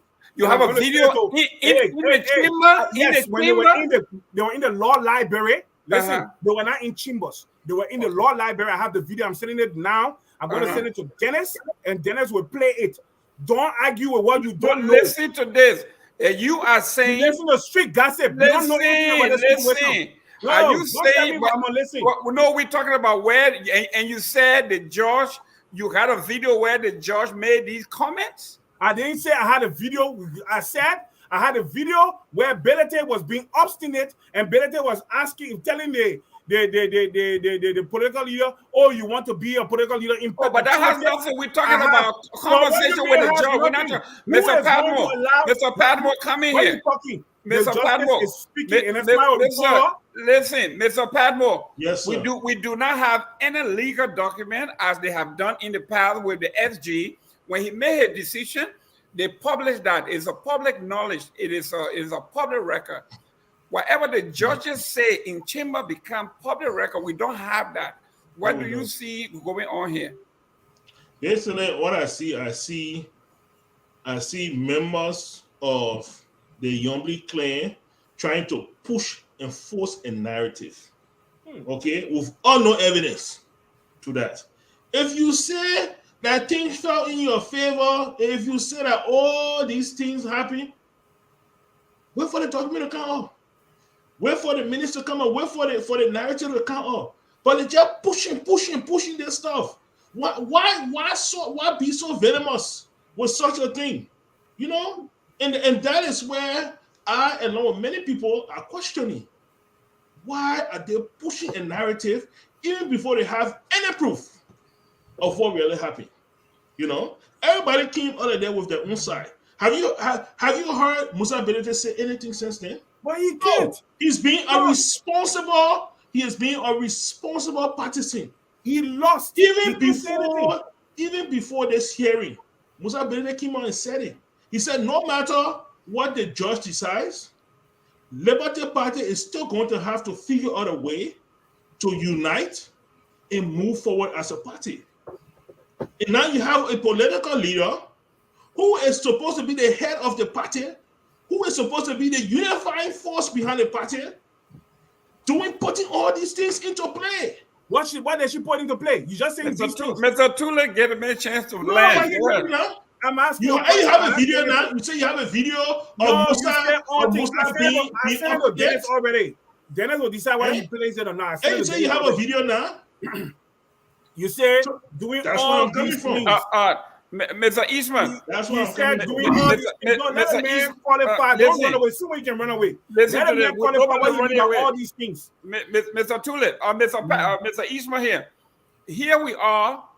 In the Liberty Party Constitution, it says the people with the legal right to sign document of that magnitude are the chair of the party and the secretary general. Yes. That's the standard by the Constitution of the Liberty Party itself. There is no if or answer but that. Mm-hmm. Those are the two folks that can sign legal document for anyone. Wait, did he say, John? He said who and who? The chair of the party and the secretary general. You can lie. This is a blatant lie. Our Constitution says it pains me when you lie like this, Mr. Our Constitution says this. Can you put it up? Can you put up that clause? I don't have it right now, but I will put it up. So when you have it, when you say who's constitution, we're talking about Liberty Party Constitution. Liberty Party Constitution. Liberty Party Constitution says. Now listen to this. In the Constitution, when we hold a convention. Mr. Tulay, when we hold a convention, you're talking two different things here. No, we're not talking two things. We are. Is the convener of the convener. We're not arguing that point. Of the convention. That is not an argument here. Of the convention. We passed that. General. Mr. Tulay, we passed that because first of all, yes, listen to this. The Yomri Kanga initial press conference was that she nullified the 2021 convention in Banga, and that they will return to status quo ante, which means that the 2015 constitution was back in effect. You're going backwards. No, listen to me. Judge Wolcott made it clear. The constitution that is in effect is the 2021 constitution. That means they have recognized the convention in Banga. Period. We're not going back to. No, that's not what it meant. That's not what it meant. That's not what it meant. It's not about recognizing the constitution that has been amended. Can I chime in? Can I chime in? Go ahead. Mr. Eastman. Okay, so the article I read was as such that the Supreme Court is tasked to harmonize within the Liberty Party. Yeah. That's what they're saying. And I found that very strange. Because, like you say, if their constitution states that the chairman has to sign or the political leader has to sign, and they submitted a document to the NEC that the wrong person signed, NEC was supposed to be the body responsible to have caught that. But here it is, we are now at the Supreme Court level, you know, and I'm noticing that the Supreme Court now is getting involved doing jobs that NEC should be doing. The Supreme Court also held the view that NEC should not have even been involved in litigating between the ALP complaint and within the CPP, because it was a constitutional matter. It should have been referred immediately to the courts. Yeah. Okay. Now, here we have the Supreme Court harmonizing among. Is this a constitutional matter? Is this a legal matter? If this is a party matter, the NEC is supposed to be the body to handle it. So the fact that the courts are doing that, I think we're seeing an overreach in some respect. Can I speak to that? No, you cannot speak. Yeah, Mr. Padmore, then Mr. Tulay. So here's the thing. I agree in part with Mr. Eastman. Okay, but at the same time, it is when the Supreme Court has a responsibility where they feel that something has been sent to them prematurely. They have a responsibility to send it back. and said, no, this needs to be decided by NEC, not by us. It hasn't gotten to our level. So where NEC is failing, I believe the Supreme Court too. They're being overly excited about this, and they're all worried about the peace in Liberia. And when local country people say, if UP doesn't have a candidate, there'll be no election. I think everybody got nervous. And so at that point in time, the Supreme Court felt like, no, we need to step in. We need to take care of some things across the board here. We need to get these political parties out of our court system, because right now it seems like the government is using us, something that Alexander Cummings has been saying from day one, that the government, the executive branch, was using the judiciary system to do their dirty work. And I think the Supreme Court recognized that and said, no, we're going to get all these cases out of our jurisdiction and send everybody on their merry way. And so I think that's where this overreach is coming from. No, Mr. Tulay, I think we're mixing the two cases up, Mr. Tulay. It has nothing to do with overreach with Liberty Party. The Supreme Court did not overreach in Liberty Party's case. Liberty Party went to NEC for redress. Deviator Brown Lasana made herself a party to this case. Even Wilkins Wright admitted it in the chambers of the justice and said that he has spoken to the leadership of NEC and they refused to listen, to get themselves out of the case. They've turned themselves into litigants in this case by taking sides. Instead of looking at the rules of NEC and implementing the rules, they became party. They choose sides. The case went to the Supreme Court not because the Supreme Court called the case. The case was taken to the Supreme Court by Liberty Party lawyers. They took the case to the Supreme Court because the case was not a criminal or civil case. It's a political case. And since NEC is faltering in her and she's incompetent, she cannot make rulings that satisfy them. But I had a law. If you go to NEC and NEC does something to you and you don't satisfy, go to the Supreme Court. The Supreme Court will look at the merit of your case, whether you have merit or not, whether it's constitutionality or whatever. But this case, let me say this. This case could have gone to the full bench if there was a need for it to go to the full bench. But the thing is so simple. The two parties we're talking about went to Farmington and agreed. They agreed to make changes to the constitution that Benedict submitted. And the reality is, Benedict shouldn't have been the one to submit the constitution. Why did Benedict submit the constitution?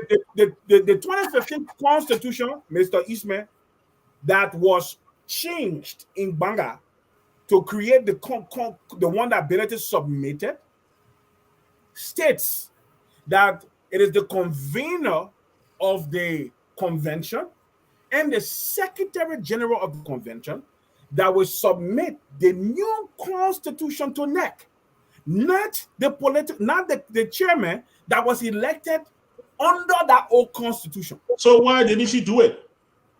Because Benedict ran and no, that's not true. That's not true. That's a false narrative. That's a false narrative. The political leader in the Secretary General was supposed to submit those documents in 10 days. Mr. Padmore, we can't talk together. No, listen to this. Padmore, I was talking. You asked me a question. Let me end. You can't cut me off. Go ahead. Benedict shouldn't have submitted that stuff. Don't forget now. We come from the place. We are one party. Understand this thing, Mr. Eastman. We are one party. At that time, there was no difference in operation. So who's taking care of the day-to-day running of the party? The ability and the SG, right? They put together the document. By right, when they put together the document, they said, we'll take it to the PL for her to see. She not supposed to be the one to say, I come in do the constitution or make the Mr. Tulay. Hold on, let me finish. Mr. Tulay, you gotta land. Yeah, I'm landing. You're not giving me a chance. You says she is not supposed to be the one to say, I come in do all the clerical work to take the changes we agreed on at the Banga Convention and put it in the 2015 document to create the 2021 document. That's not her job. The SG and the chairman, they would do it and bring it to her for her to initial it and sign it and take it to NEC. That was it. That's how it should have been. But what Benedict did was because Benedict wanted to finger the document, if I will use that word, I have never used it for my first time. Finger the document. He wanted to fraudulently assign himself powers that was not agreed on. He submitted the document to NEC on his own unilaterally. So when they questioned him, they went back and forth. That's how they called him to that Farmington. They called him to go to Farmington. That the reality there, so that he would sign that Farmington Memorandum of Understanding. They wanted him to sign that he made those changes, and he agreed. He signed that he made the changes at the Farmington. Mr. Tulay, now this is what happened here, and we're going to go to our comments. First of all, your political leader, Nyomli Kanga, initial statement, press release, was that she unilaterally nullified the 2021 convention in Banga. I don't know what kind of man. Listen. We passed that place long time. Facts here. That was when they were making fuss. No, we passed that place long time. Why are you going back there? This is the fact. What the fact? She said that that constitution, that convention was nullified, and that she will return to status quo until we should. And the judge, excuse me, we should not going that far. We will go here and we'll make the changes. 2015. The Supreme Court recognized that the convention is the most powerful arm of the organization, powerful that's the General Assembly. The General Assembly was legally seated. They had a convention. Officers were elected, sworn into office. So that constitution prevailed. Whatever amendment that will be made will not be made to the 2015 constitution, but to the 2021 constitution. So that makes that argument moot. So why we not talking about the argument? The argument here is only ability and the SG supposed to sign all documents. That is where being a partisan. Okay, ladies and gentlemen, let's go to our interaction here. Let's hear what the public has to say. I hear Mr. Dennis Jai is there. Let's go to some comments here. Mr. Jai, can we put up some comments, please? And then let's take notes and answer some of these questions. Go ahead. Our first comment. There is not one seat. Listen. Okay. Well, then let's start with Sam Pade. Sam Pade said we need to make Musa ability as a sacrifice for Liberia to go forward. Mr. Eastman, what is that concept about?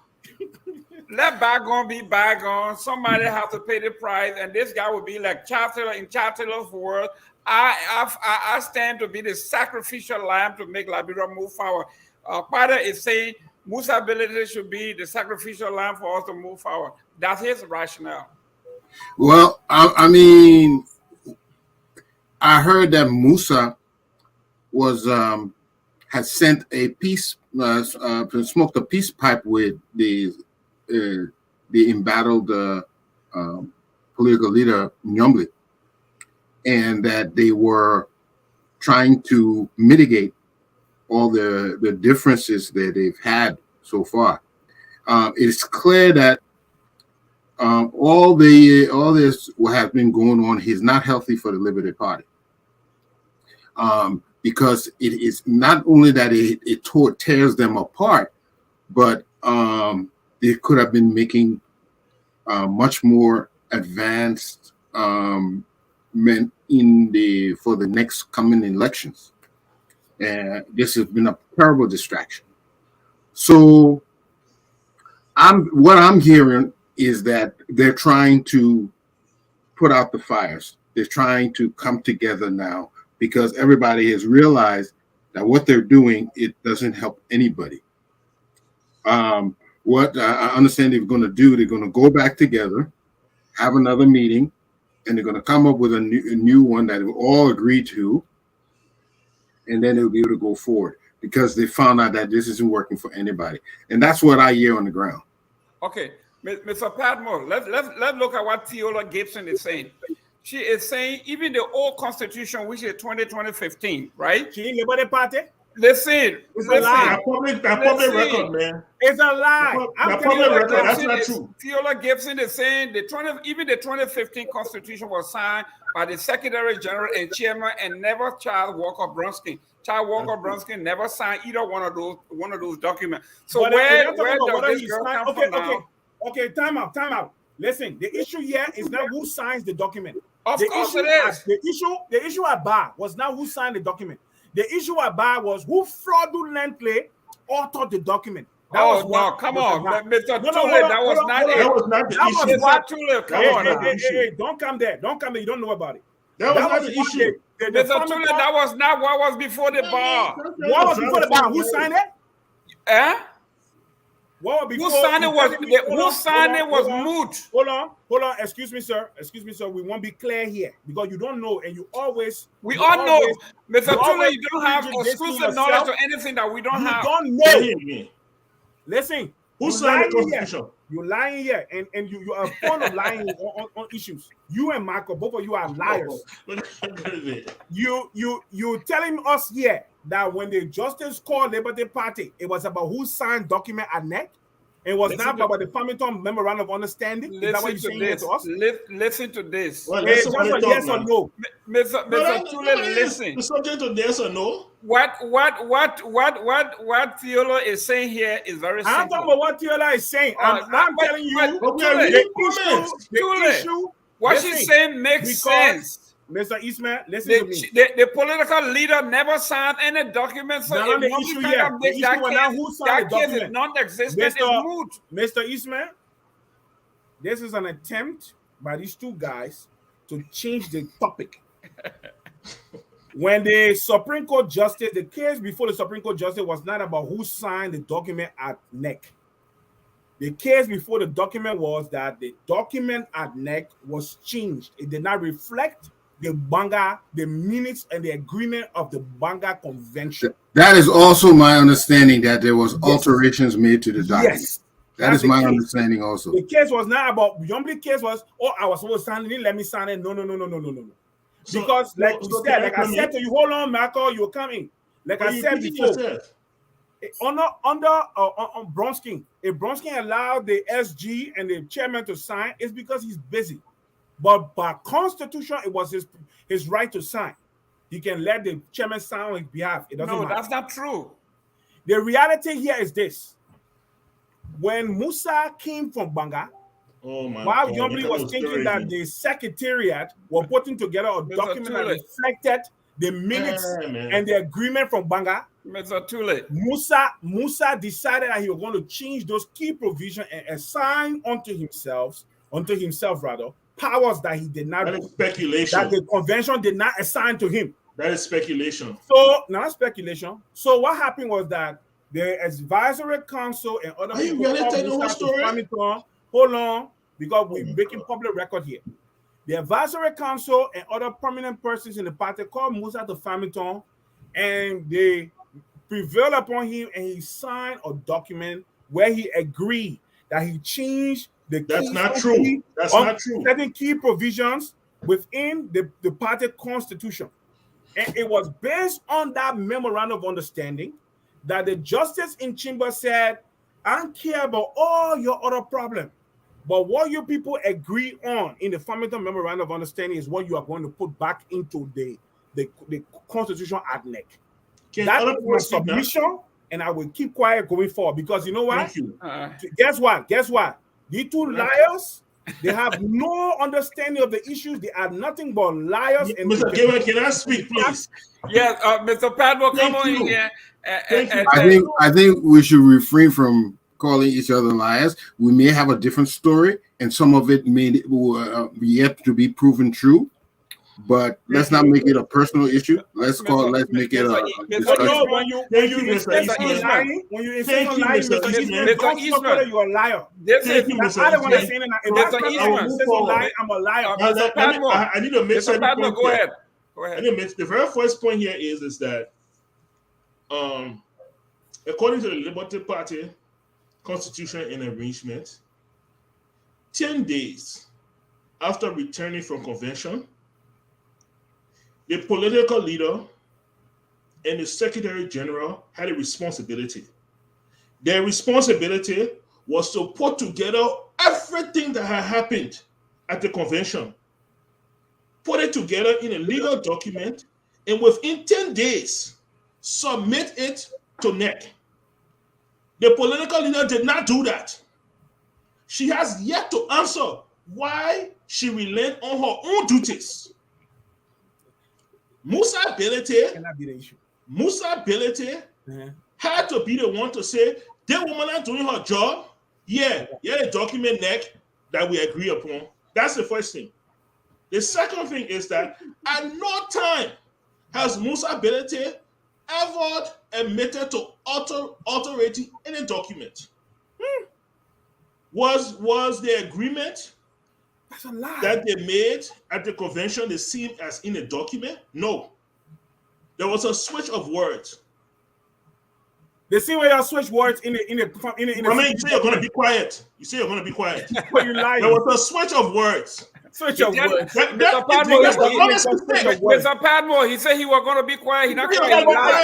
He lied to you. He didn't quiet. He lied. No, I'm not calling him liar. No, I'm not calling him liar. No, he didn't tell you. He just lied. Our audience will be the one to be the judge of that. And no one will call me liar. Nobody admitted to any fraud.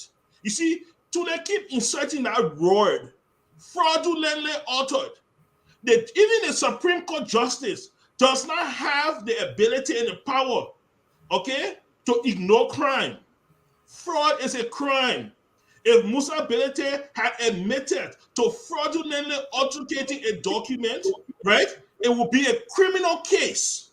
This is not a criminal case. Nobody, even the Farmington Agreement, does not blame anybody for what happened. All the Farmington Agreement says is, this is what it is supposed to be, so we will fix it. And that's what the justice has said. The justice has said, this is what you guys agree it is supposed to be. You're supposed to be quiet. You lying here because it's supposed to be. No, I said, Mr. Tulay, what you say is I have different information and cite your source. That's all you do. Yeah, Don't you gotta say you lie. Just say I have different information and cite your source. Mr. Eastman, let me say something to you today. There are times here we discuss something that is germane to ANC and from within ANC.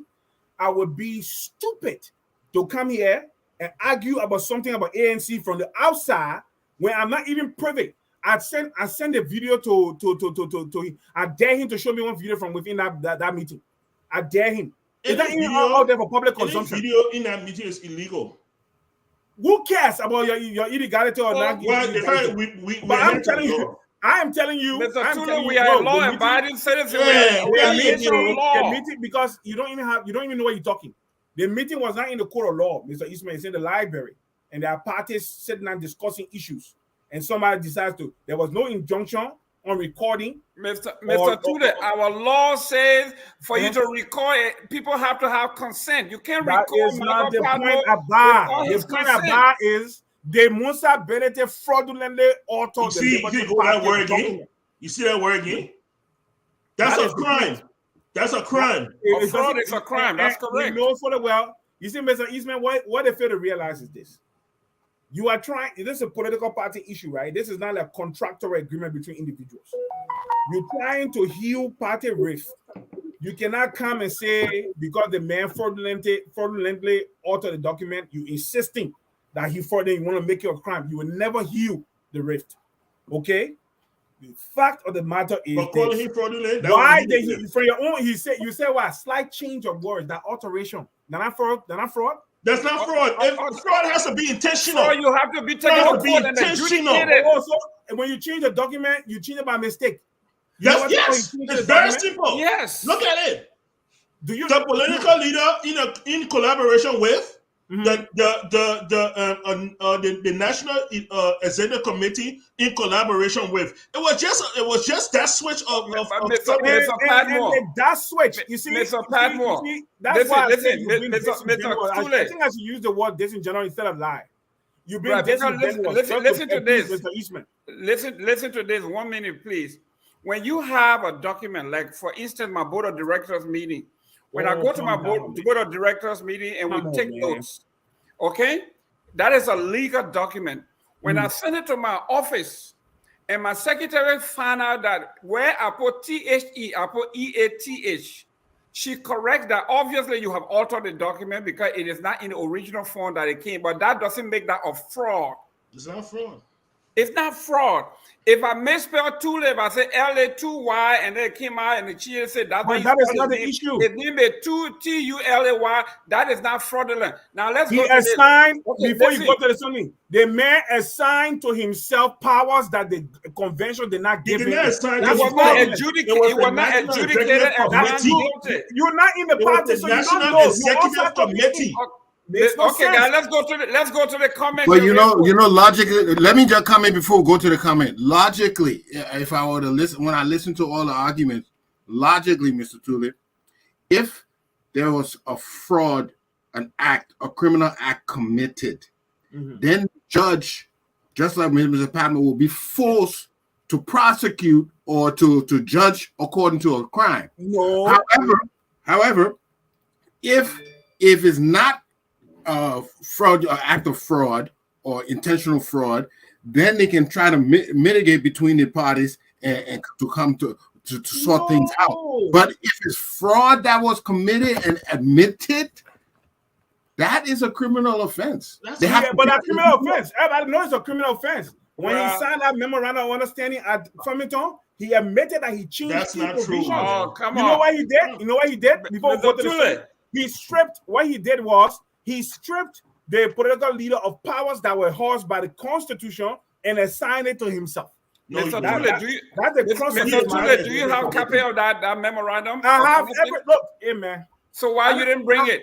But what? Okay, Mr. Padmore, we are going to revisit it on Sunday because the court is going to make a decision. Let's go to the comment. The court already made a decision, my man. No, there's no decision. Let's go to the comment. Because the decision did not please you or you didn't like the outcome, so it's still hanging. Listen to me. There is no hanging matter. We will have further information next Sunday. The political leader of Liberty Party. Musa Berete is the chair of Liberty Party. No member of that party have been suspended because everything that Berete assigned to himself have been taken away from him by the conference. And guess what? Let's go to the comments, guys. Let's go to the comments. Let's go to the comments. Mr. Jack, can you put the comments up, please? John, let me value. But read, you got to stop reading. Yeah, okay. So let's start from the top. You want me to read? read? Let's start. Yeah, go ahead. Let's start from the top. We got Mustafa Kamokai.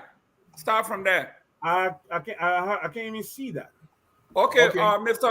Mustafa Kamokai says, "Good evening, Focus on Liberia. I am joining you from Lungi Airport in Freetown, Sierra Leone. Thank you very much, Mr. Mustafa." Okay, Sua Mapu. Mapu say hi, Jerome. Hi, Mapu. Let's go to the next one here. We got Margaret Dyson. The only killers in Liberia is that government of George Weah. So Jerome, give me a stop. So George Weah is a killer. I like Elizabeth Pecketeer comment. Okay. She says, "Sorry, sir. Legally, it's the head of an organization that is approved. In the LP party case, the subordinate wants to bypass the system. This is what happened with the 1986 Constitution. We true brothers and sisters to work in the name of Liberia, but some pretend." So remember the Liberia Constitution, after Sawyer and those that got their work done, it was taken up to Nima, right? Yeah. By Kessley and his group. Yeah, the Kessley Commission. And they came back with all kinds of changes. All kinds of changes. Here's what I meant. But then the Senate sat there and ratified it. Yeah, because that was the plan. You know, so the thing is now, with this case, if there was some usurpation of power or to Musa ability intentionally change powers and well, that was not what is agreed to, then the court seeing that they will have to go back to the Constitution before these changes were made, or they were asked that those changes that he made, he changed them back to how they were at the end of the conference. Let's go to. That's just what happened. Let's go to Martin Brown. Martin Brown said, "I think the Supreme Court has done an excellent job. I am glad that every political party within the CPP has gone their separate ways. Yep. We are watching to see their strength in 2023. Egos have destroyed the collaboration." That's Martin Brown. And then we got Flomo Livingstone. Mr. Cummings don't have leadership ability. That's his opinion on this. Ambassador R.C. Nimlan Jr., others have posted bill in Liberia. We were talking about if Cummings didn't have money, he would still be in jail as a political prisoner. Then we have Margaret Dyson. She said Michael Padmore was in the government who sued Cummings. That's what you meant when you said, yes, it was the government who took him to court. Was it the government that took him to court? No. The government only prosecuted what was brought to the government. So who's still better than sedition? That's nobody. Nobody's still better. Nobody? Okay. Criminals, that's the right, criminal is the right word and not fraudulent, I guess the person trying to say. Flomo Livingstone. So, Mr. Gayman, what about the stealing from the CDC government? Stealing government have not stolen anything. Martin Brown again. What I observed from the entire CPP collaboration is that it teaches Liberians some lessons. It tells us that not everything that glitter is gold. It was a complete waste of time and resources. That's his take on the partnership. Mr. Niwe, I don't know whether it's a he, Niwe song. Always accusing CDC for no reason. That's correct. You're always accusing CDC for nothing. Duke, where's the Liberian people tax dollar? I guess you're talking about the persecution of the kids. Augustus Lapo, these guys are not answering your question at all. Meaning that we are not answering the question. We are beating around the bush. You were referring to when Mr. Sia was here asking the question. Facebook user, greetings, Anthony Sia. Facebook user, ha, laughing at what we are doing here. Edison Pajibo, my dear friend George, remember the first rule of holes. If you are in one, you don't keep digging, or else you will go down further. My advice for the opposition to unite and do what is rightful to end the CDC rule. So I guess George Tulay, the guy feel like you were in a hole, you just kept digging yourself further and further. Oh, come on. Okay, Amadou Bland, this guy is funny. When last did you have safe drinking water over there in Liberia? I guess you're talking to me or anybody else. I was the one that mentioned water. Okay, Facebook user, Edison Pajibo. Patrick Henry, an American patriot, said, let us hang together or we shall be hanged separately. There is still an opportunity for the opposition to unite and work together. That's his take on it. We got, like you said, you got time to put it together. I hope so. Not from what I'm seeing here between Mr. Tulay and the ANC folks here. Augusto Laupo. These guys are a big fool. They don't know how to answer questions. I guess we are all stupid here. He's the only wise one. Facebook user, Mr. Peabody is wrong. I don't know who is Peabody. Are you? Oh, the Padmore. You are so right, Mr. Padmore. Mr. Padmore, you got a fan here. You are wrong, Mr. Padmore. Yeah, one day you were right, and the other guy said you were wrong again. So ANC and Musability are losers. I mean, this person said they believe that the ANC and Musability are losers. So this guy might be a united partisan. Watching from Route 128 in Massachusetts. Okay, our friends in Massachusetts, we got Emmanuel Jackson from Route 128. Thank you very much for tuning in. Fumba S. Morris, that citizen playing fun. Okay, you see now they're accusing us. We didn't take you to court. You guys went to court. Why you want to take us into your stuff? Flomo Livingston, CDC government will not win 2023 election. Okay, you're sitting down in Massachusetts, you can't vote in Liberia. Amadou Bland, so is your party going to solve the global economic crisis? Nonsense. Mr. Tulay, you were talking about the food crisis and everything else. Emmanuel Jackson, our country has on rating with the international brokerage firm Dun and Bradstreet, Dun and Brad and Paul, Canton Fitzgerald, 6 years running, no credibility to extra foreign direct investment under CDC leadership. I think he got all his rating corporation all wrong and backward. Pachibo again, His Excellency, former Vice President Joseph Boykai or Mr. Comey still has the opportunity to unite the opposition after the first ballot around the battle for the CDC. The CDC, knowing that it cannot win the first round victory, can now put its act together and right all the wrongs spoken against it. No one, given the past event at the court, is a total winner or loser. Liberian politics have always been loser. It has lost its decency. So this man saying, you got nothing here. Emmanuel Achampon, Mr. Gayman, mind your business. This is a man who think I shouldn't talk about ANC stuff. I should stick with my CDC stuff. Yep. Okay, Mr.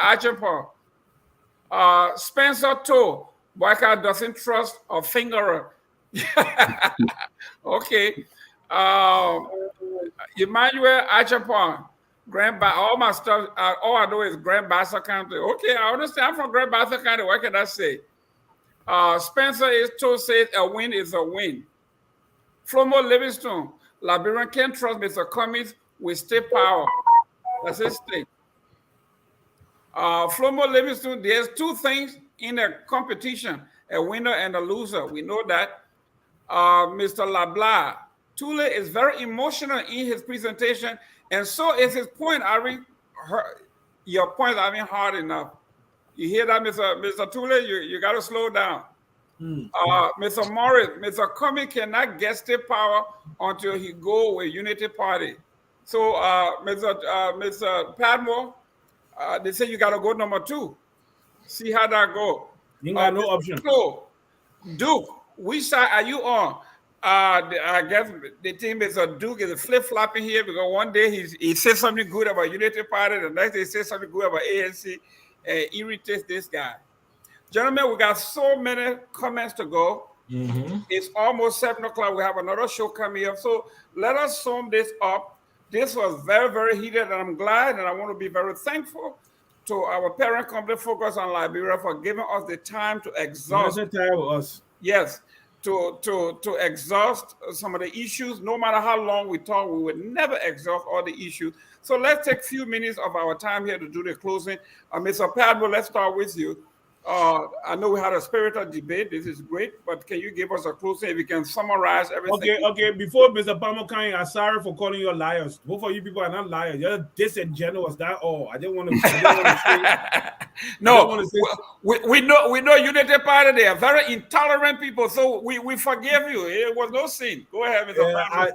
Padmore. You see, we just gotta spice it up. It can't be too dark. But if we follow Unity Party is intolerant. That is the most intolerant party in Liberia. Unity Party, we know that. That's true. But if all of us follow Jimmy, it will just be like Derek Mapo. We gotta be diplomatic, choose the right word and speak slowly. I hear the put fire in everything now. That what can make the people stick with us. Mr. Pastor, go ahead. All right, thank you so much. So, on the 3 rulings or actions in the courts, it's ironic that it was the ALP and UP that took Mr. Cummings to court, and then it was the ALP and UP that took another case to the Supreme Court that actually canceled the first case they took Mr. Cummings to court. Very ironic indeed. Yes, but that stipulation that somebody mentioned concerning that the case with Mr. Cummings was dismissed with prejudice and that the government can still bring this. We all know that that's not going to happen. under no circumstance is Mr. Cummings going back to court for the same thing. It's not going to happen. Okay, so people, it was the Solicitor General way, of bowing out with taking some sheen off his face. That's all that was. You don't know. Concerning the Unity Party, and being allowed now to field the candidate in Lofa, it's going to be very interesting. Okay, the first thing people don't understand is that Bernie Sanders did not win with a landslide victory in Lofa. Okay, Bernie Sanders won with 20,000 votes. The man that the CDC is backing came second to Bernie Sanders with 13,000 votes. The difference was only 7,000. In that same election, CDC feeder a candidate. He started with T. Tengba, something like that. He has 7,000 votes. Okay. He has 7,000 votes. So when we sit down and start looking at the math, if Brownie won Jala with 7,000 votes, and now CDC is throwing, where CDC got 7,000 votes, and they are throwing their weight behind Jala, that's a makeup of 7,000. That puts them neck to neck. No, it's not neck to neck. Can I finish? Thank you. But you're that puts them neck to neck. I'm looking at the numbers. I'm looking at the numbers. But let a man finish. Yes, I'm only looking at the numbers. Okay. Right. Of course, look. Since 2020, CDC has been doing a lot of investment in Lofa. Okay. How? Besides that, Lofa is very tribal. Lofa is very tribal. The Loma people won't bring them in. The Bani people won't bring them in. The Kisi people won't bring them in. This is not just about Bweka. Many things are going to play in Lofa. We will sit down, we'll look at it. But what is most important is that Unity Party has to show a strong showing. They cannot sneak a win. Anything less than 7,000 votes will be a question to the strength of Unity Party. It doesn't matter that your narrative you're trying to push for. Can I go next? Let me go next. Go ahead. I want to debunk some of the narrative established. I'm not done. I have one more point. Go ahead, sir. The very last point I want to make, and I want to clarify this, because I see people are saying that Musa Belete did not fraudulently alter the constitution to insert himself into power. Musa Belete, neither Musa Belete name or his position is mentioned in that whole phrase. It is the political leader and the National Executive Committee. Those were the two identified titles that's in there, where it says the political leader in collaboration with the National Executive Committee. The National Executive Committee of Liberty Party comprises of 31 people. This is not Musa Belete's own group. These are 31 people. So please, let us clarify that. This was not Musa trying to seize power from no. It was. And then what happened? What happened in the end? With that, I would like to. What happened in the end? Mr. Tulay, your turn. What happened in the end? What happened in the end? You keep talking about things you have no understanding of. All Musa Belete had to do was to nullify the power of the influence and power of the executive the political leader and turn it onto the executive council. Because on the executive committee, he had already bought people. We have the receipts. We have people we know he promised them to support them in the local elections coming up. He have people there that he have been giving money to. There are people I know from 2005 they have been corrupt in the party. I have no, like for instance, I ain't got no, like somebody like when I saw Hayton Poe, who is the lawyer for Musa Belete, following Musa Belete. Hayton Poe have been corrupt from 2005. He been stealing money in the party, so it was not surprise to me. I know. I said somebody told me. I know Hayton Poe and myself operated together, so I know the man is he's a man. Anyway, let me go to my point.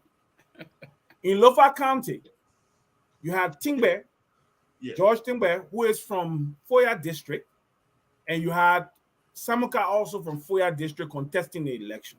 Okay. There are two very influential people from Foya District, even though Browning was much more influential. Okay. Tingbe was also very influential.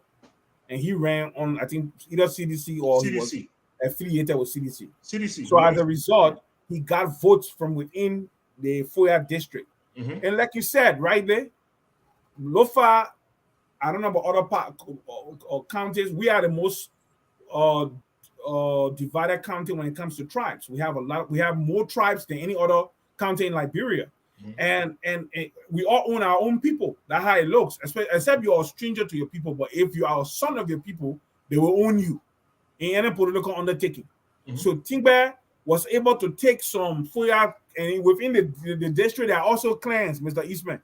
Okay, so my clan too, we got our own area of influence too. So people supported Tingbe. And like I said, he had a CDC vote, so there were a lot of seditious all over the country voting. But Tingbe is not in this race.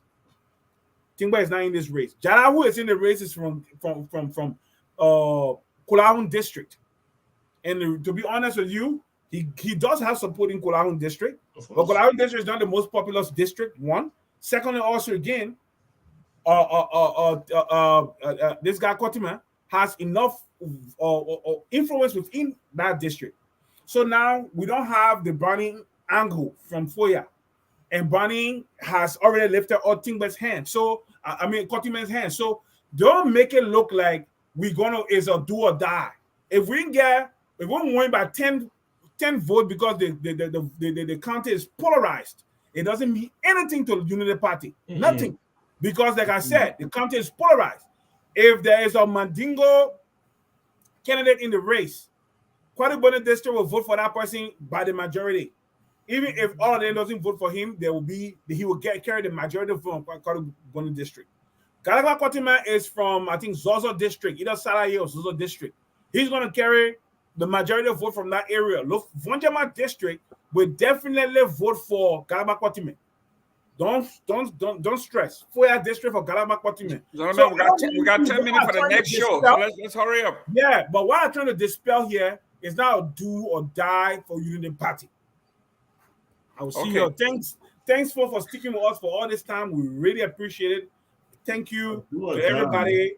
Stop misleading the people when you know nothing about Liberty Party. Thank you. Mr. Eastman, let's go. Yeah, let me 6 minutes. I have a concern about the SG statements, because when the term dismiss the case with prejudice, that is a term a judge typically uses. And when they do that, that means the plaintiff cannot refile a claim. Yeah. That's what the judge does. So for the SG to say, they withdraw the case with prejudice, we have to seek justice, not political justice. Let's seek justice in its pure form, because what goes around comes around. Today, we are trumping up charges, or you are politically attacking one person, you are compromising our justice system. It is very important for all Liberians to keep the justice system as pure and as fair as possible. If the law says this man is guilty, then he's guilty. If it says he's not guilty, he's not guilty, without trying to castigate anything more than that. I think it's important, because your legal system is what binds the country together. Whenever your legal system gets severely compromised, the country tends to go in chaos. And that is why, we must admonish our officials that they need to keep the justice system as pure, unpoliticized as possible, because that will lead to countries falling into chaos. I'm very happy with the Supreme Court decision. I think it was mature. We called it a long time ago on this, that anything against the Constitution will not stand. And it's been called. Why we had to go through all this brouhaha and taxpayers' money, is unfortunate because this should have been called a long time ago. But today, I think it's good that we see the UP party can hold their candidate, to field their candidate. We see that the ANC can go ahead and exercise their franchise and support the candidate of their choice. We want to see the Liberty Party absolve of all this wrongdoing. It is healthy if we see all these parties freely able to participate. And what we should learn from all of this is that we fight among ourselves. You know, we are a microcosm of the big picture. We fighting among ourselves. We keep fighting among ourselves. We're not build a country. We can talk about issues that will promote the country, but we should not allow personal things to get in the way of following rules and regulations. We have to stick by them because that is what should be our guiding principles. Stick to the rules we agreed to, and everybody be happy. So it's been a good day in Liberia. That I like what they did, and I think we can look forward to more of this coming this week. Thank you very much, ladies and gentlemen. Before I go, I want to say a shout out to Theola Gibson. She has always been on my case. My brother, Emmanuel Achampong, my brother from Forceville, Mr. Hall, Edward Hall, and all of you guys, thank you for tuning in. And all of you all, we didn't have the time to name everybody, but we appreciate you. Before I go, I want to recommend a book. And this is the book right here. I think Mr. Tulay is going to love me. Mr. Tulay is going to love me. He's going to love me. This book is said from Foya to the Capitol. I got a copy. I don't know if he has a copy. From Foya to the Capitol. And look at this guy. Look at this good-looking man. Look at him. That honorable, that's the former Vice President Joseph Yuma Boyka. I have his book. I have his autobiography. Ladies and gentlemen, thank you very much for tuning in. See you next week. Same time, same place. And go Celtics. God bless. As always, we say we are all Liberian. Your phone is you muted. You want me now for Celtics here, or for Warriors or what? Warriors is going down. That man is ill-informed. Warrior is going down.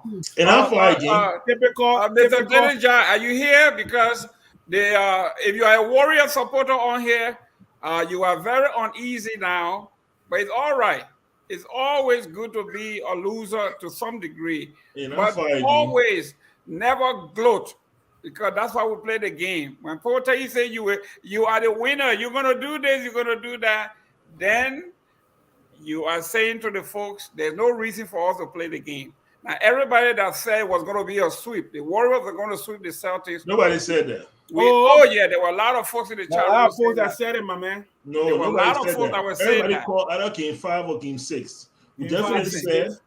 We said that it won't be a game 7. Mr. Padmore, I've been in most chat room. Everybody's they didn't even give Celtics a chance. For them they didn't give Celtics a chance.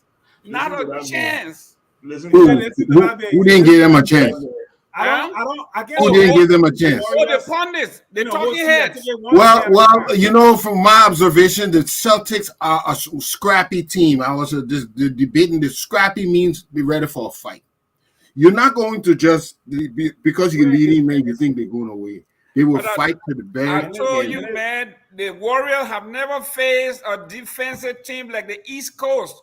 The East Coast love to bump and grind. The West Coast just like to shoot. So when you bump them, you grind them, they get confused. You see? That's how you deal with a bullet. Corey scored 21 points in the first quarter, right? That's correct. In the second quarter, hold on. In the second quarter, I saw a sequence, a defensive sequence from the Celtics. I've never seen anybody playing them like that. That's correct. On the perimeter, they switched. All three men switched. They did not no pick or no screen was able to stop somebody from following Curry. When the screen stopped the guy, the next person stepped up. The next man stepped up. So you were running around the place like a cold chicken and jacking up shots. He scored 1 point. Listen, be afraid of this team. Be afraid of this team, bro. Be afraid. Guys are whistling past the graveyard. All right. Okay. Right now. I want to go see that. I guess who buried in that graveyard? So when you whistle past the graveyard, you call spirit. You call in the spirit then. Behind you. You are trying to name your own PS. Guess who? Really that tune. Guess who buried in that graveyard? The Warriors are buried. They You know what? So let me ask you, Mr. Gayman. Let me ask you a question. Because I know you picked the Celtics. Celtics in how many games? No, I can't do that. I don't know, but I know the Celtics are going to win. You know, I can tell you, I didn't pick the Celtics. I felt the firepower of the Warriors were enough. I felt the firepower of the Warriors were enough to get over. But I saw something in the Celtics I didn't see prior, even though they have been tested. They were tested by the Bucks. Just ignore it. Today I they was were tested. Now we can see. Now I know that the Warriors will have to reach in deep. Sorry, it was. They will have to reach in deep and come up with defense as much as they come up with offense, unless they will not stand a chance. Listen, Mr. Padmore. Mr. Gayman, everybody has a plan till you get punched in the mouth. Like they did you guys. Like they did you guys. So right now, Boston has a plan. Boston has a plan. Watch tonight. Watch them get punched in the mouth. Okay, but all that confidence is going to go out the window. Padmore. Before Dennis coming to shut us down. What are you going to do? What do you listen, Mr. Tulay, we came to do one thing to steal one. We got our one. We don't care. Y'all win by 50. We're taking two. Trust me. I know. But I just want you to know that the strategy will take one. They jack up threes. Let me go start preparing for my game. Thank you very much. The U.S. team is playing tonight too. USA versus I think it is Ecuador. Great in U.S. soccer. Score a goal. That 3-0, the 3-0 game against. My man, I see you, man. Yes. Yes. Mr. Ja. Mr. Ja is here. Take us out. We are Labira. Labira is our home. Labira people.